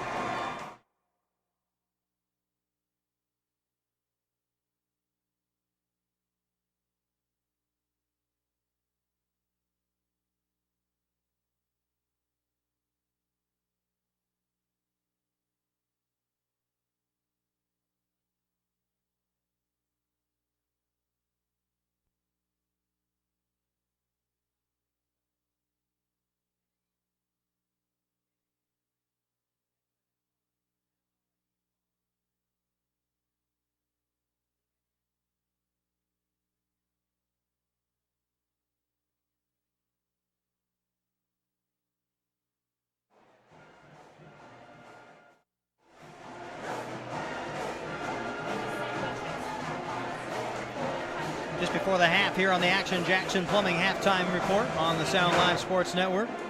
The band is a cooking off to our right in a beautiful September evening. Of course, everyone has their sunglasses on, covering their eyes as the sun starts to sink low in front of us here. It may be tough to see this second half of play through the binoculars. We'll find out. Great crowd, though, for a 5 o'clock game. You know, it's a lot of people getting home from work, rush hour traffic, and this place is packed. It's fantastic. Wesco versus Kingco here tonight, and I'd be remiss, Scott, if I didn't mention one of the stats of a character out there for the Falcons that we did not talk about, and that is Mac Minahan, one of the captains of this Woodinville team, a senior, listed as 6 foot, 185 pounds, and has done a little bit of everything for the Falcons. Yeah, I mean, he's got 4 carries for 27 yards. He's caught a couple passes. He's kicked the ball. No, he's not the kicker, but he's just done everything. Totally, just kickoff return, punt return. You know, obviously he's one of their best players. He's in all aspects of the game. He's in special teams, he's offense, defense, and he's pretty much shown us what an all-around player can do on the field, because he's had a fantastic first half. The team's now trying to get out of the locker room, and you're a fly on the wall in Edmonds-Woodway locker room. What are you telling your squad here, Scott? They're not quite on point right now. Well, if it's me, first thing I'd say is we've got to cut down on mistakes. We don't need to hit the quarterback out of bounds. We got to stop the interceptions. And we got to get some drive sustained. 4 and outs, 3 and outs are killing us. We got to move the ball down the field somehow. I mean, if we have to do, like you were saying, a little swing pass, you know, the dink and dunks, let's do it. Our quarterback's not getting a lot of time, so that's why he's throwing the ball quick. So, you know, we're going to receive the ball, I believe, in the second half. So we got to come back and hopefully we get a nice kickoff return. And we get it going down the field, because the Falcons pretty much on the line of scrimmage won the first half pretty handily. You saw the body language of both teams as they head into the locker room there at the halftime. It was tale of two cities as they head in. What are you doing to adjust the attitude between the ears of the Edmonds-Woodway Warriors? Well, the good thing is it's early in the season, and the kids should just have momentum and be pumped just because they're getting to play high school football.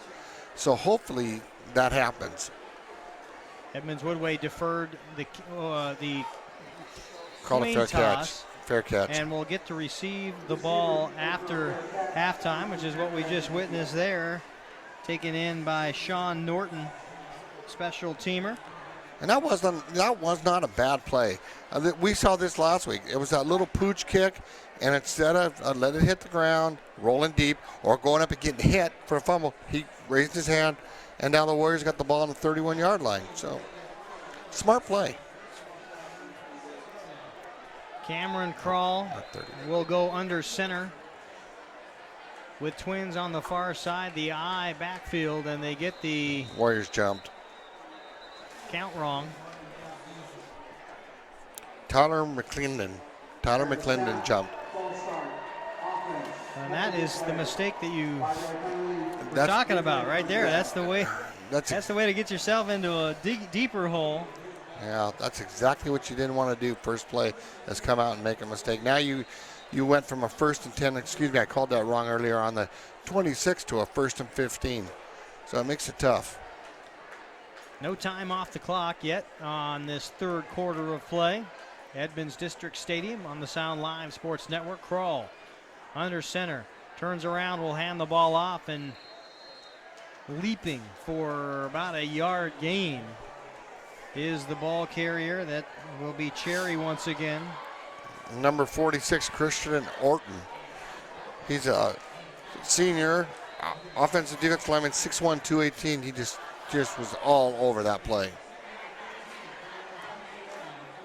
I don't think Woodinville's got a player under 200 pounds on that front seven. I agree with you. 4-3 defense. And they stack that box. There's the handoff, little juke, little jive, and right into the big white wall. Yeah. Once again, Cherry, the ball carrier, picks up half a yard, and that brings up 3rd and long. And this is where you want to be careful. We mentioned that Crawl in the ball game is 3 for 11 with 2 interceptions. So almost as many passes to the white jerseys as the green jerseys. Yeah, and right now you almost got to try to make a play. I mean, it's 3rd and 13. You got to hope something positive happens for the Warriors. Nash and Richardson, Twins on the far side. Cherry with the fake handoff, bootleg. They'll go the opposite way, over through the intended receiver. That's Costa Cooper. Coaster tried to crawl up the ladder to get it, but had really no chance as that one was overthrown by 2 or 3 feet. Yeah, that sailed right over his head. So now it's 4th down, 4th and 13, and the Warriors got a punt. Not a bad call, a little drag route. He was open. And you hit him, he was able to turn the corner, even just catch and turn 1 step, he'd have had the 1st down. Instead, it's 4th down, and once again, Richardson is on to punt. And we talk about that Minahan, and that will be a safety. Minahan, the deep man, and they say 1st down on the 1 yard line. You'd almost rather have given up the safety. See, and we were just talking about mistakes. So you come out, you jump off sides, you go from 1st to 10 to 1st to 15.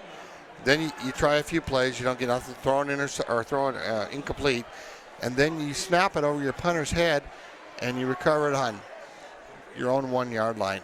So Kamiak's got 1st and goal on the 1. I mean, not Kamiak, Woodinville's got 1st and goal on the 1. And that makes it tough. That makes it really tough. You think so? Yeah. And you get these big hosses from Woodinville up there, and they're just going to, they're going to open up a hole. And I think you're exactly right, because they go back to that I formation.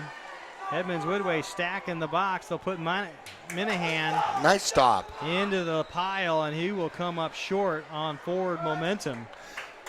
That was good push by the interior line of Edmonds-Woodway. I was just going to say, that's the best push I've seen the line for Woodway do all night. That was really good. Tyler McClendon was the first to the wedge, and he is down on the field and is grabbing his hand. And Edmonds-Woodway, no, that's his knee. That's his left knee. So we've got a timeout, an injury timeout on the field. We'll take one ourselves on the Sound Live Sports Network. 10:09 to go, third quarter. All Woodinville 17-0 over Edmonds-Woodway. Clogged drain or other plumbing problems? Call Action Jackson Plumbing for 24-hour service. Unclogging most internal drains for just $99 plus tax. Call 425-877-5601 or visit actionjacksonplumbing.com.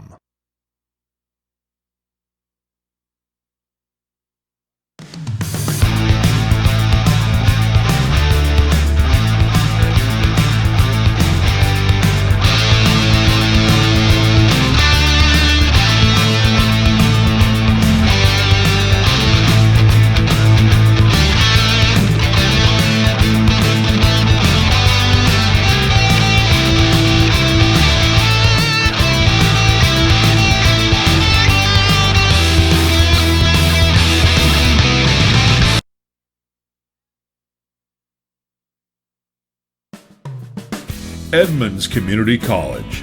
Join Edmonds CC in celebrating its 50th anniversary at its celebration kickoff event Friday, September 16th, starting at 4 p.m. on Triton Field.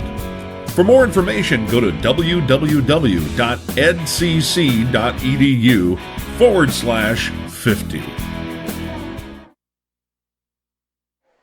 The player you see down on the field turf right now is Tyler McClendon, a junior, 225 pounds.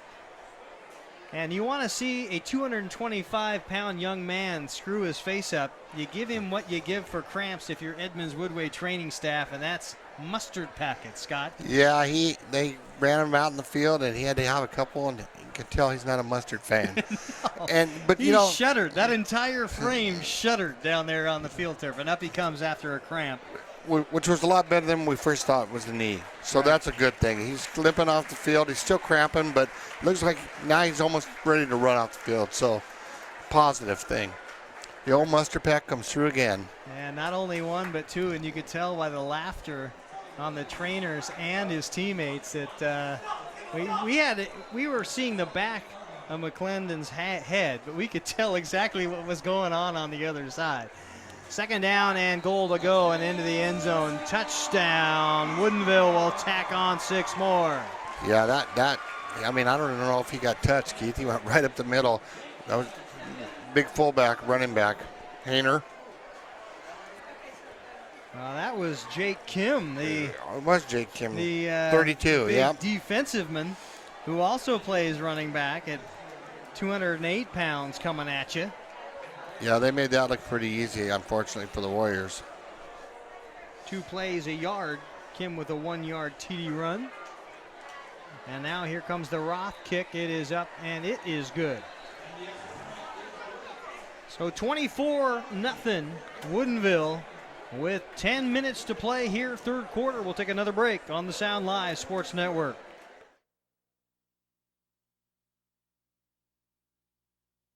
High school football on the Sound Live Sports Network is presented by My Neighborhood News Network, South Snohomish County's online gathering place. Visit My Edmonds News, MLT News, and LinwoodToday.com for news, sports, and events about your community, and see what your neighbors are talking about.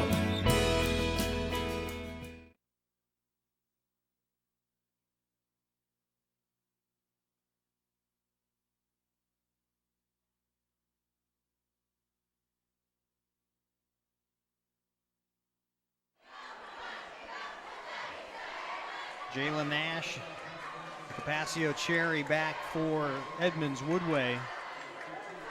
And Roth doing the kicking duties. He's one of those all-everything guys for Woodinville. We seem to call his name a lot. Kicker, big, tall receiver, had one of the big plays in this game.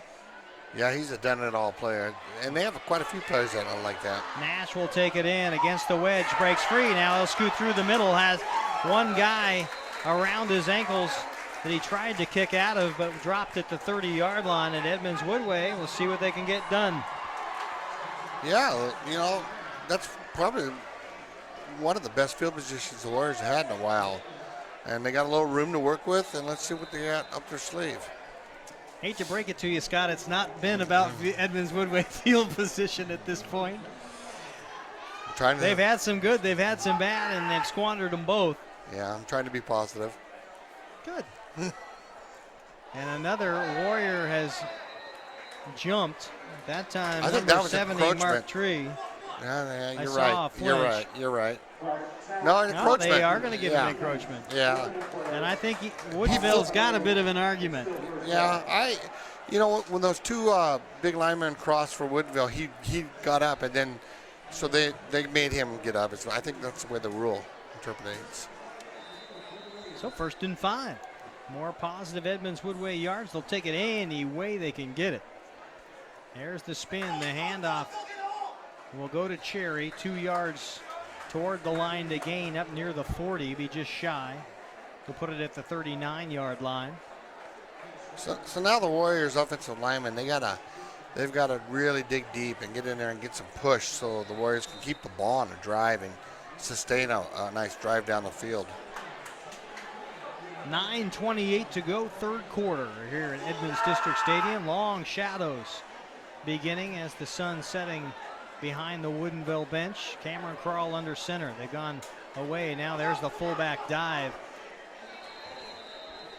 There's just nothing there, Keith. There's nothing there. 46 for the... Now that was Ransom Gardner on the carry. And Christian Otten. Orton made the tackle, 6'1", 218. Yeah, another big lineman. 3rd down and 3 yards to go, a long 3. Well, let's get a 1st down. That's what we need to do right here. Let's get a 1st down and get things going if you're the Warriors. Xavier Belcher, the center, grabbing and spinning the ball. He's got Cameron Crawl right behind him. There's the play action fake. And the ball drop, picked up, 20, 10, 5, Woodinville, touchdown. Brett Akamus again. And Kroll looks hurt, Keith. He's limping off the field pretty slow. He got smacked.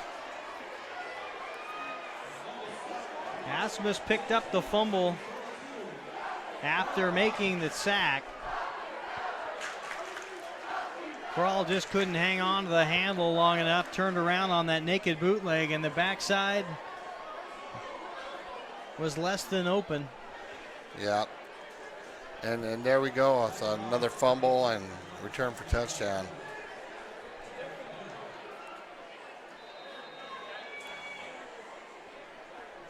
Yikes. Roth trying to put the exclamation mark on it here with the extra point, and will do so. Woodinville goes up 31-0. So you take a deep breath right now if you're Edmonds-Woodway and an Edmonds-Woodway fan. You enjoy Friday night football in the stands in September under the sunshine. That's about all the offering we can muster. It's been rough. I mean, trying to sugarcoat it, it's tough. It's been rough out there. They're basically right now getting beat on all aspects of the game.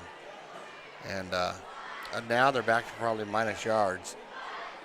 So that really hurt. I can't remember, when I've been watching Edmonds-Woodway football for 15 years, I can't remember a half where you had 1 or 2 yards. And now you're halfway through or 4 minutes into the third quarter and you're minus yards. I've never seen that.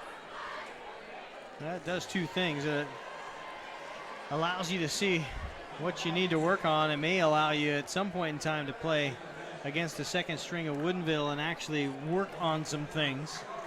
And that could happen. That very well could happen. I'd be interested to see how long Woodinville keeps their ones in, up 31-0. The only thing is there's quite a bit of time left in the game. 8:30 to go. Yeah, you're trying to prep for Kinko. You got to get some reps. You got to get some snaps. Fair catch is called. Ball almost dropped on the far sideline, but gathered in there. Edmonds-Woodway will start once again on their own 30-yard line, 31. And I'm searching, Scott. We're searching for anything you can possibly look for at this point. Okay, I see one thing. It looks like they're going to bring in number 3, Henry Tillman, to play quarterback. He's a senior. I've known Henry a long time. He's a good kid. Fast, big, strong. And maybe he can get this offense going. Maybe Coach Gradwell trying to get a little more size. Tillman, though, goes back under center, likely going to see if we can't get his first action, varsity action on the as a play caller. Doubtful he'll roll out for a pass. And that's exactly, they'll hand the ball off. This time Cherry will pick up a big block from Nash and get up about 5 yards deep. Cherry put the Jets on, but it really was Jalen Nash that was the playmaker able to come back and pick up a block. Yeah, he came back and made a big block, and that's the way Cherry got around the end. Cherry was running hard, and he took the contact, but without that block, it would have been a lot worse. 2nd down and 5 yards to go. Make that 6 according to the scoreboard. Tillman under center. He's got twins on the far side, Nash and Richardson. And the handoff will go to Cherry. Gets through into the middle, into the backfield. It's near the first down marker. They'll give it to him, or will they? Yeah, they got it. Yep, first down. And this is what the Warriors needed. This is exactly what they needed. They got getting a little momentum. You can feel it. You can feel the fans. I mean, it's a first down. It's something to be positive about. Woodinville still having their ones in, those big front 4 still in the ball game. Tillman now calling the shots. He'll spin, hand off once again to Cherry. Wrapped up and tackled by Ben Metzger for Woodinville, right at the line of scrimmage. Yeah, the way that the Warriors are making a few yards is off tackle. But when they try to go inside, it's been real tough. It's been real tough. Metzger, a linebacker. He's been on a number of tackles already tonight. Tillman once again going under center. Twins on the far side. Now there's the bootleg. The throw is high, intended for Jalen Nash at the first down marker. Not a bad ball, but the excitement perhaps of your first varsity pass gets away from Henry Tillman. And the other thing is when Henry was rolling out to his right, number 32, Jake Kim, came from his off tackle spot and just nailed him. Kim leading the Wesco last year in sacks. Already has 1 tonight, plus a forced fumble and a fumble recovery. He's a difference maker on that line of scrimmage. 6:40 to go, third quarter, 3rd down and 9 for Edmonds-Woodway on their own 43-yard line. Sound Live Sports Network. There's the pitch and the interior handoff. Abdulli Jada really not able to get any momentum forward. Will bring up 4th down and 8. I just don't think the Warriors feel too comfortable throwing the ball right now. I mean, maybe having... You could have stopped it. I don't think the Warriors feel comfortable. Maybe having 0 passing yards has something to do with it. But Woodinville making it very uncomfortable. As the sun's shining right into the camera lens now. In game 1 of a doubleheader. Richardson back to punt. A long, high arcer. Fair catch called by Minahan. He'll take it in at the 31. That was a nice punt. That was a real nice punt. We'll change possessions and we'll take a timeout. You're watching the Sound Live Sports Network.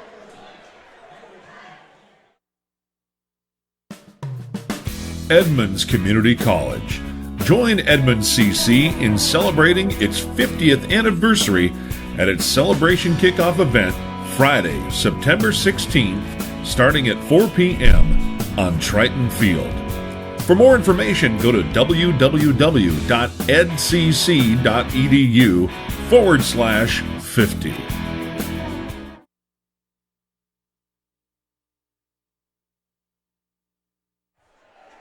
Welcome back. Handoff will go nowhere. The big green wall stopping the ball carrier for Woodinville. Hamer started left, ended up heading back right.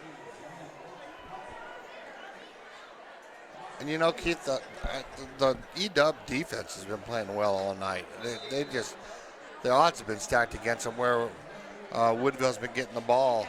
But they're out there, they're still playing hard, they're still hitting.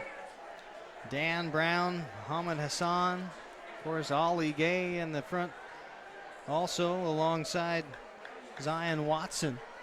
The front 4 for Edmonds-Woodway. Pass intended for Roth, and I don't think he saw the ball coming. A bubble screen It sure looked like he didn't anticipate it. Yeah, Jared Eisenbarth, number 8, was right there, but I'm not entirely sure that he didn't think he was going to get the football. I think miscommunication. Yeah, I think they just had too many guys in the one spot, and at the last second, the ball was in his hands and he dropped it. 3rd down and 12 with the ball on the 30. Woodinville and junior quarterback Jaden Sheffy sets up shop. Play action. Will keep it himself. Has some running room and some daylight. Lowers his shoulder. Bowls ahead past the 40-yard line before he's finally dropped by Jamie Murphy. It looks like he's about a half a yard short. And they'll mark it 4th down on the 41. And it looks like the Falcons are punting. Another quality defensive stop for Edmonds-Woodway. Yeah, exactly. I mean,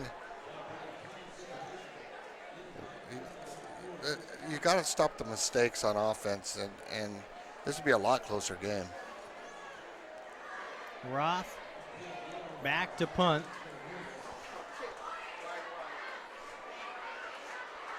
Jero Roos, the deep man, and instead it's taken in and popped up. Popped after taking it in at the 40-yard line, and now the scrum will try to pull the players off the pile. Everybody rooting around, and Woodinville easily steps up and says, yeah, I got it. And guess who? Yeah, that hurt. Number 15, Mac Minahan. That guy knows where a football is. He's everywhere. He's everywhere. And, you know, again, there's another turnover for the Warriors. And it's a bad thing. It's a bad thing.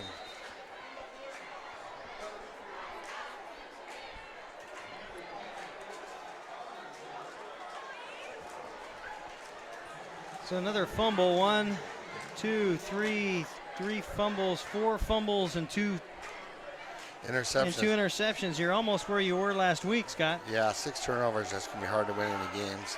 Here is Hamer, the big running back off the left-hand side this time for a pickup of 4. Now, you know, I think Woodinville's probably going to do the same thing they did at the end of the first half. They're just going to take the ball, and they're just going to use that big line of theirs and push, and take 2, 3, 4 yards out of crack, because their passing game hasn't been stellar. Nope. I mean, but their running game is what, and the penalties and the mistakes, that's what's keeping them a 31-0 lead.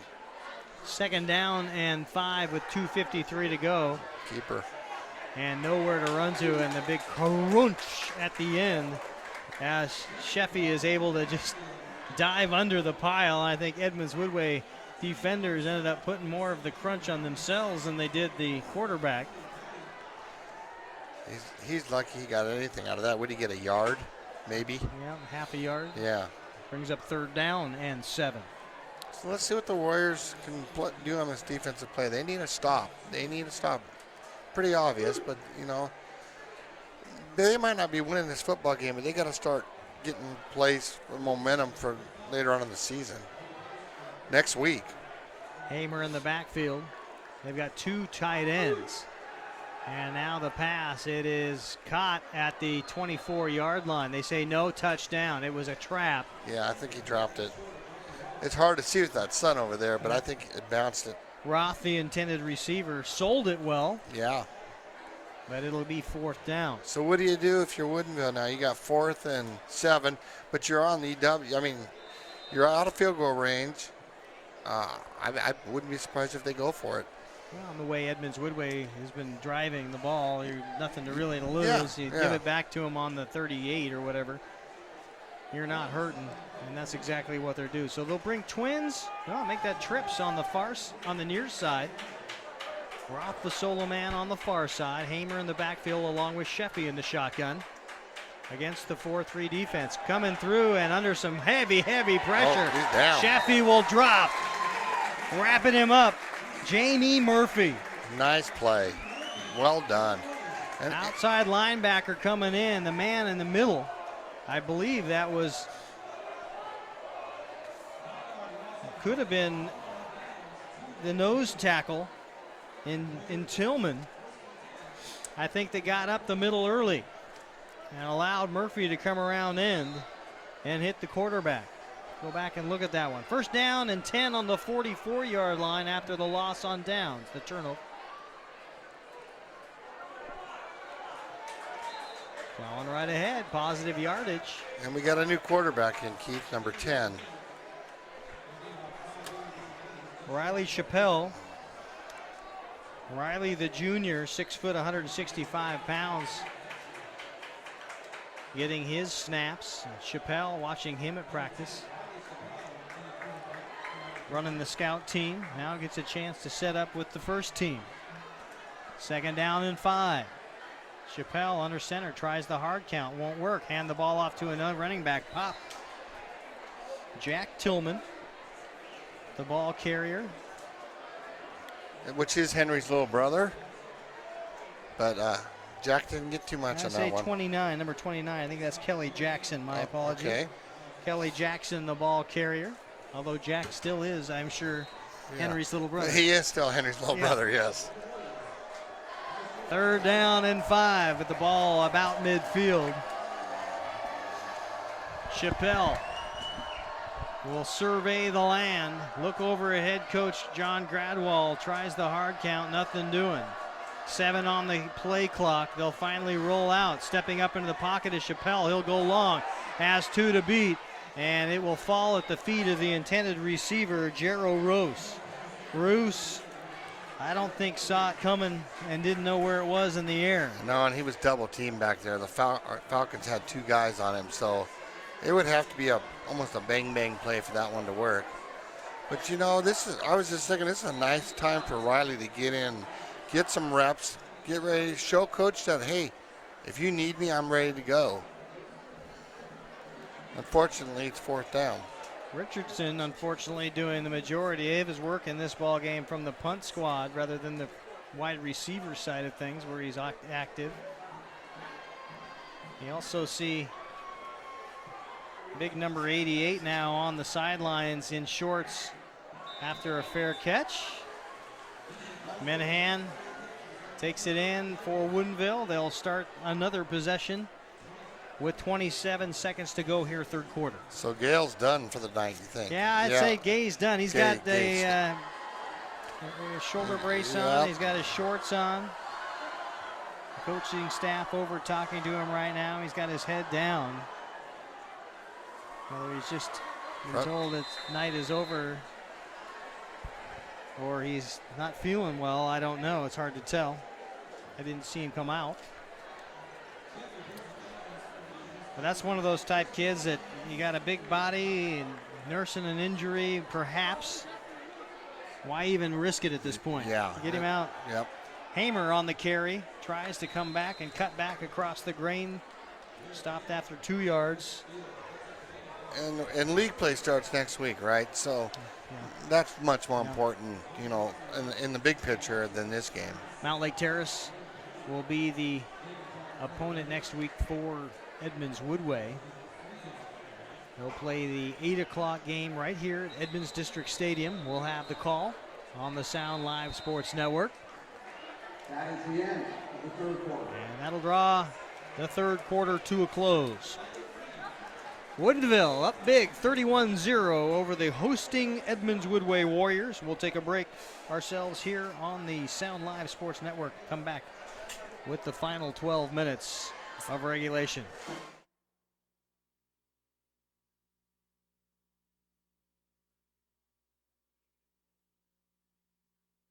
High school football on the Sound Live Sports Network is presented by My Neighborhood News Network, South Snohomish County's online gathering place.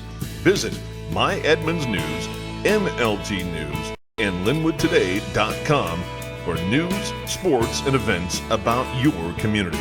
And see what your neighbors are talking about.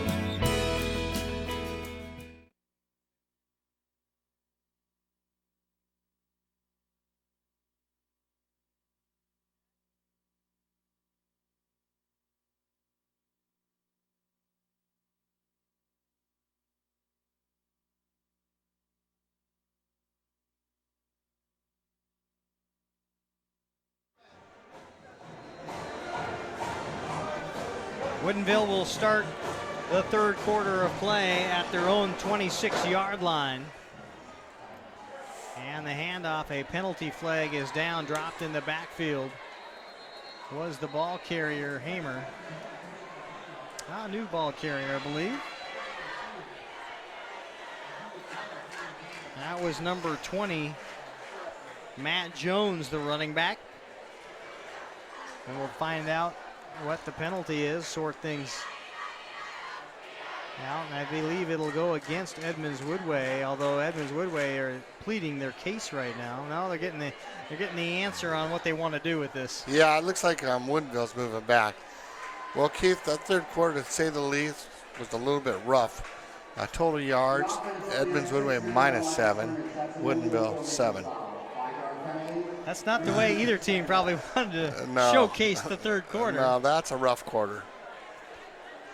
Still, Woodinville able to put 14 points on the board, but they didn't have to take more than a yard to get 14 points. It was Kim on the 1-yard TD run to set things up after the muff punt on their own 1-yard line. Nice. As Jones running forward, another penalty marker will come onto the field. I think that might be a face mask. So Kim, the 1-yard TD dive after the miscue by Edmonds-Woodway, and then a 19-yard horse collar, yeah. Fumble recovery after a sack. Abdullah came in a little high that time, grabbed the guy by the back of the neck and pulled him down, and it's going to cost the Warriors 15 yards, which really they can't afford. Not at this stage. No. You like what happened on the first play from scrimmage. You kind of want to keep that going, and then you shoot yourself in the foot with a penalty. Of course, these kids playing hard want to just do anything they can to stop. Sure, Woodinville, you want to do anything you possibly can. Of course, you got to do it legally. Yeah. He wasn't trying to do it, but he was going full speed. He just reached his hand out, and that's where his hand got. Tough break. Once again, Matt Jones in the backfield. They'll throw the ball out, caught.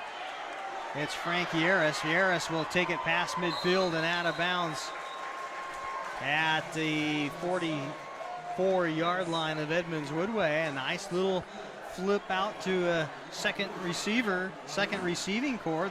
The junior, another junior, 5'7", $160, and as disciplined and as well-oiled as this junior-laden machine is for Woodinville. Boy, look out next year. They're going to be good. And, that play was set up perfect. I mean, they ran at everybody, blocked, and they ran that play real nice. I've run off my drive chart off the bottom of my list. We've had so many turnovers, penalties, and drives now. And I think at this point in time, I just put the pencil down, Scott. Yeah, I don't think he's going to need him. I'm just wondering, when does Woodinville get to the point where they stop throwing the ball? I mean, I'm a little surprised. You're up 31-0. I mean. Yeah, I think if you take it as a learning opportunity, you're trying to get some second stringers in there and see what they can do on the big stage, yeah, maybe you are having a couple 5-6 scripted plays for your youngins and see what they can do. Man in motion is Yaris, and Yaris will get the interior handoff. He'll take it on the counter, the little sweep to the right-hand side, picks up 2. That was a great tackle. And that the Warriors defense was swarming to the ball. They're still playing hard. They're out there giving it all, and that's what you want to see when you're down 31-0 in the fourth quarter. After tonight, should the score stand, Woodinville would be 2-0 on the season. They'll head into Popkini Field 7 o'clock, a home game against Newport next Friday, September 16th. Looked at my calendar wrong, so Friday, of course, the rest of the way. Edmonds-Woodway with a rare Thursday game this year. And, that's pretty impressive for Woodinville. You go out and you beat a Kinko team. Did you come back and beat a Wesco team before you go into league? That's pretty impressive. 9:25 to go in the contest. Or, no, Kenwood's, is that South Puget Sound League? Yeah. Fourth down. We'll see what head coach Wayne Maxwell wants to do here with his team. They're talking things over on the sideline. 14 on the play clock. They'll finally step up to the line of scrimmage in the shotgun formation. Still in the game is Jaden Sheffy, the starting quarterback for Woodinville. 4-3. They finally get it off. Now they'll try the bubble screen, and it went through the Edmonds-Woodway Warriors' Jack Tillman out there on the far side in the defensive backfield. And I think it kind of unnerved the intended receiver, Ben Pryor. And Pryor had to look twice. Tillman couldn't quite get the hands up in time, but distracted him enough to make it 4th down, or now a turnover on turnover downs. on downs. And it looks like Henry Tillman's back in at quarterback now. So coach is trying to see what's working. He's trying to get momentum going and see what they can get going. Well, we've seen the last of the sunshine on the field, still in the eyes of us up here, but off the field. And now Tillman cannot escape the on-rushing white jerseys, number 33, Miles Flack.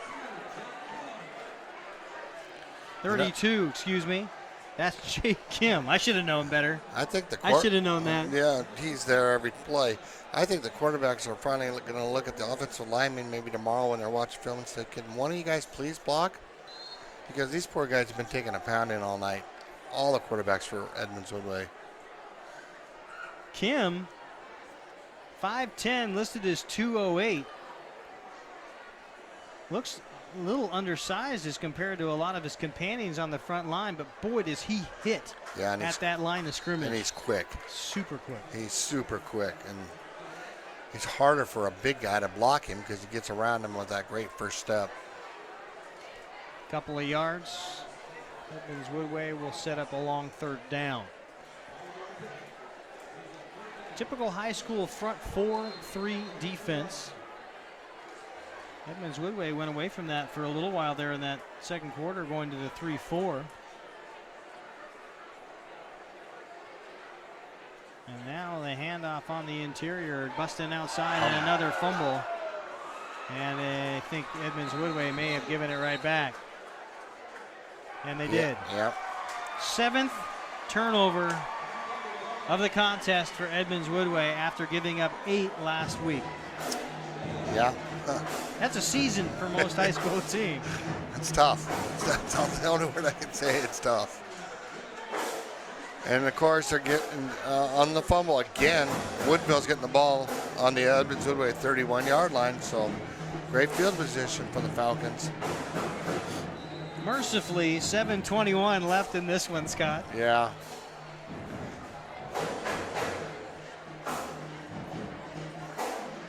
Now, I wonder when the Falcons start going to their 2s.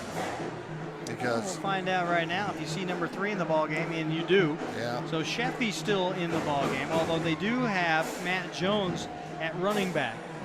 And you got a couple of wide receivers, Noah Taplett in the game, also alongside Frank Yaris. We mentioned his name before. And then Ben Pryor, also the receiving core has completely turned over. So you are getting some skill positions in with your starting quarterback. And I don't think they'd be wise to take the starting lineman out with your starting quarterback. I think they'd want to keep them in there to protect him. So Bradley Green, the center now, will long snap it. There's the interior handoff to Jones. Into the pile for 2.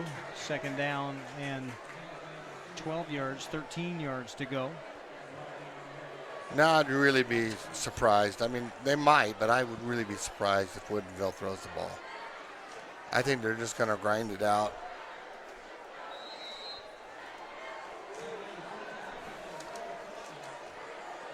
Edmonds-Woodway looking to go through the non-league at 0-2. That's a little uncharacteristic of an Edmonds-Woodway team, although they played 2 4A schools so far in their first 2 contests. Everett and Linwood already winners, along with Mount Lake Terrace and Snohomish in league. The only other teams that have losses are Meadowdale, Shorecrest, and Shorewood, a Meadowdale team that is Not quite in a rebuild year, but not quite the team that they have been. No, but usually the Warriors, I mean, because they played 4A for so many years, they're usually 2-0 at this time of the season. It's just, one of those things. And right now, you got to say it's got to do a lot with your turnovers. You have what, 7, 8? Seven tonight Yeah. and 8 last week. So 15 through 2 games. You're not going to win them many. You're not going to win many at all. You're not going to win at all. No. Harris in motion, the play action. No, it wasn't play action as Jones gets the handoff. Great job at stopping in the backfield. A drop for a loss brings up 3rd down. And it's 3rd and 19 because of 2 penalties on the Falcons. So Jamie Murphy really working hard. He was the tackler on that last play. Yeah, he's one of those hard. starting linebackers that really had a shining game. No, he's had an outstanding game. He's one of those guys that has that motor that just won't stop. He's hustling on every play. He's running to the ball. Yeah, he's looking really, really good. 5:43 to go here in the contest. 31-0 the score. All Woodinville right from the very beginning. Here's Jones into the pile trying to get anything positive. He can. He'll pick up 4. And that clock will continue to spin. And at this point in time, if you're the Warriors, it's doubtful unless you think you can get one last drive put together just as a showcase. You're probably not going to utilize any of your 3 timeouts. I wouldn't think so. I think they're just going to let the clock run down. Looking at the Edmonds-Woodway coaching staff all huddled in front of their team. Hands on hips, and we do have some smiles down there, so they're not completely done under. Well, they've seen some positive things. I mean, you got to look for stuff to grow off of, make yourself better for next week. Jones in the backfield. They'll wait for that play clock to get as far down as they can now at 4, 3, 2, 1, and they'll take the delay of game penalty. Yep. Now, actually, a Warrior jumped. Just the way their night's been going. The play clock winding down to the last possible moment. He jumps off sides. And you jump off sides. So, yeah, that's, well, that's pretty much the... If you wanted the litmus test on how this game is going, you just saw it. I sure wouldn't want to be in the film room tomorrow with the Warriors. It may be short. It might be very short. I don't know that you want to relive this. No, you might just turn it off. Here's the handoff to Jones. Why not? Bowls through, picks up 5, maybe 6, 7 yards. And that will be a turnover and downs. But they knew exactly what they were getting when they sent Jones into no man's land, into the DMZ there. All you were doing is picking up a few extra yards and seeing if you can't run some time off the clock. Exactly right. It'll turn over on downs. You won't be running the clock. That's exactly right. Now they're putting the junior back into quarterback, so they're switching off. Riley Chappelle back into the ball game. And you still have a lot of Woodinville front. The linebacker core looks like it's turned over into the second, so the DBs are now into their second unit. You still have a couple of the big boys up front. And now the rollout. Chappelle is caught and dropped just as he was trying to fire it downfield. Number 19. That's Ben Pryor.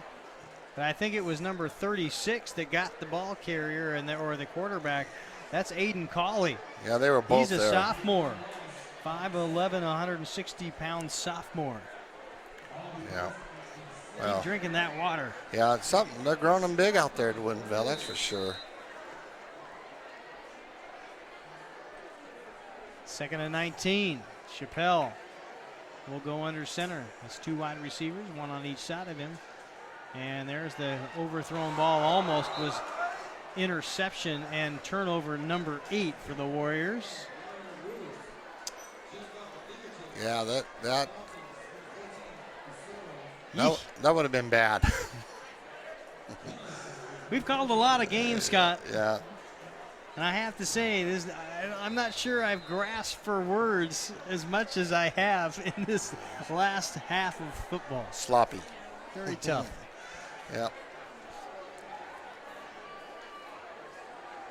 Getting down to the 2-minute mark, Chappelle looks around, surveys what's ahead of him, and now will hand the ball off into the linebacking core, maybe 3 yards on the carry.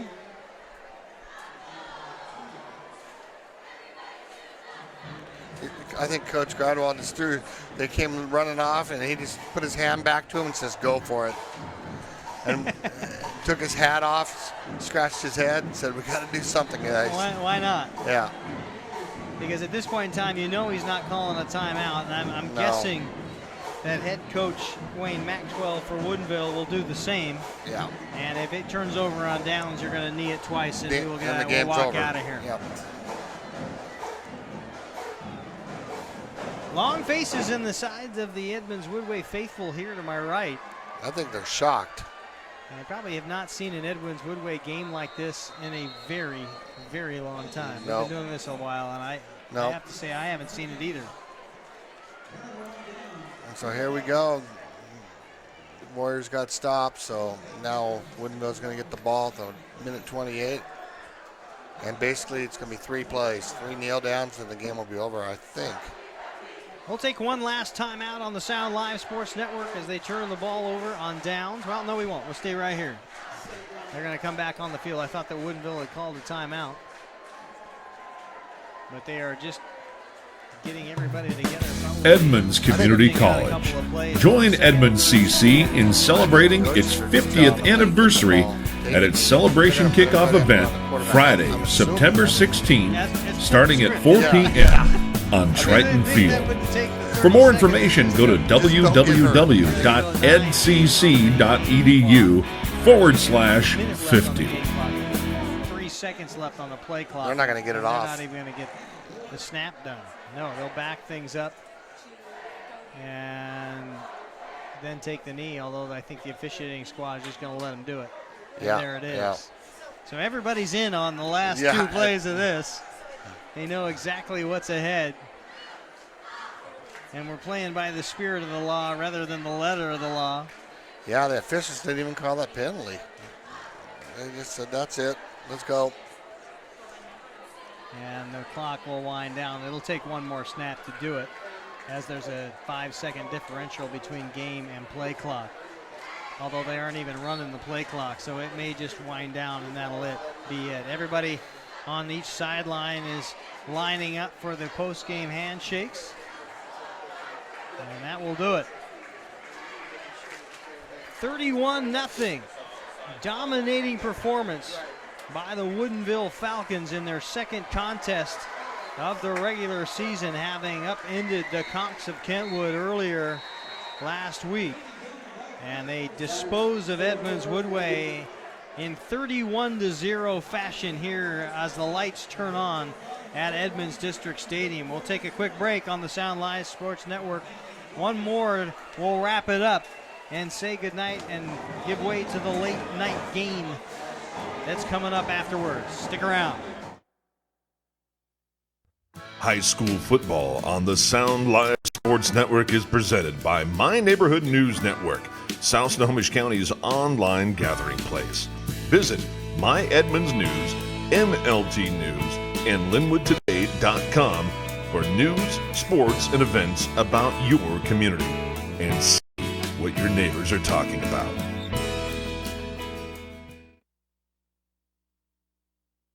Clogged drain or other plumbing problems? Call Action Jackson Plumbing for 24-hour service. Unclogging most internal drains for just $99 plus tax. Call 425-877-5601 or visit actionjacksonplumbing.com.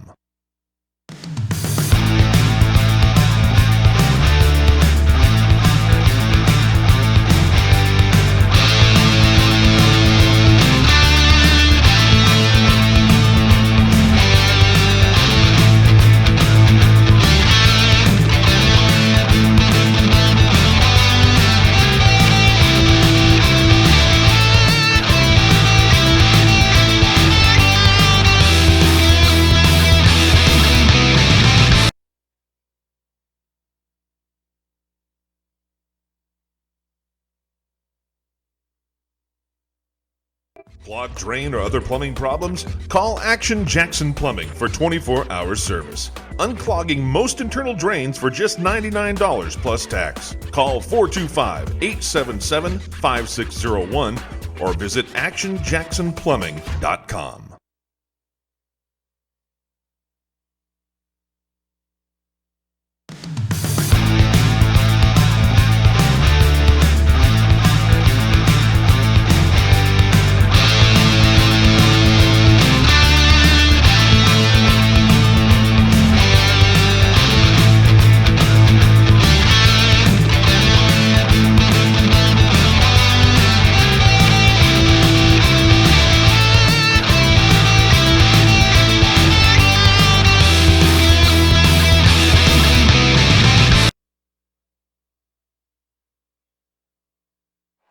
Welcome back on the Sound Live Sports Network. This one in the books. Edmonds-Woodway falls for the second week in a row, and it's been largely due to turnovers, Scott. 7 tonight, 8 a week ago. Gotta have to clean up house. Yeah, costly mistakes. I mean, penalties, fumbles, interceptions. If you want to keep going during the season, you're going to have to, like you said, clean up house. 31-0 the final in the contest. Edmonds-Woodway probably will be happy to get back to Wesco competition after struggling against the Kingco here tonight. And although Jackson, they had an opportunity when you're up so big in a contest and then you end up with 8 turnovers and lose it by 4. That's got to smart just a little bit too. Yeah. And, you know, tonight it just was, they just got outplayed. Actually, the better team won the game tonight. I hate to say that because I'm a Warrior fan, but tonight Woodinville outplayed them in every aspect of the game. Every aspect of the game. Well, I don't even know what the final stats are, but I don't think you need to. At this point in time, that's going to be lopsided in every category but one, and that's turnovers. Yeah. We're awaiting our Adrenaline Sports fundraising player of the game to arrive here on the massive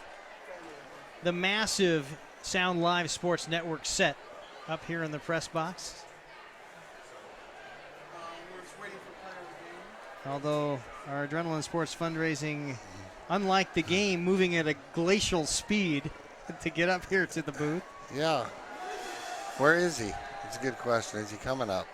Edmonds-Woodway will face Mountain Lake Terrace in the first game of league play a week from tonight at 8 p.m. right here at Edmonds District Stadium.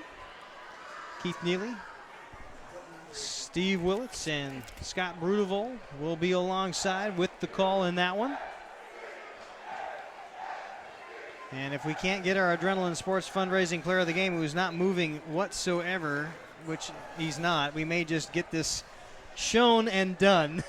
So, Scott, if you wouldn't mind modeling for me, and pretend it's got number 15 written on it, and Mac Minahan, who, look at that.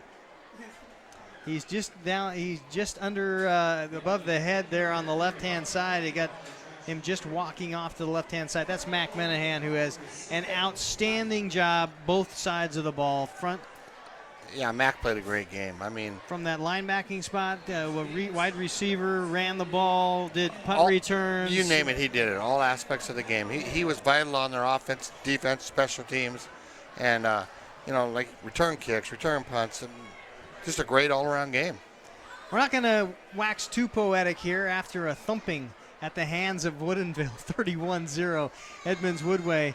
I think right now you've got to turn to, go back and look at a little bit of film, and just get ready to play Mount Lake Terrace come Friday a week from today. Yeah, and that's going to be a big game. I mean, you could turn the whole season around. If you come out, you beat Terrace, you're 1-0 league, and it's a new season. It's not like these 2 games didn't even matter. So hopefully that happens. Coming up, the Mustangs from Redmond will invade the Edmonds District Stadium to face the Meadowdale Mavericks. That's the game coming up at 8 o'clock. We hope you'll stick around for that. Steve Willits and company will have the call. And for Scott Brudevold, Angela Como, Teresa Whipple, and the crew, thank you very much for sticking around here on the Sound Live Sports Network. I'm Keith Neely. Again, the final score, 31-0, Woodinville on top of Edmonds-Woodway. Good night.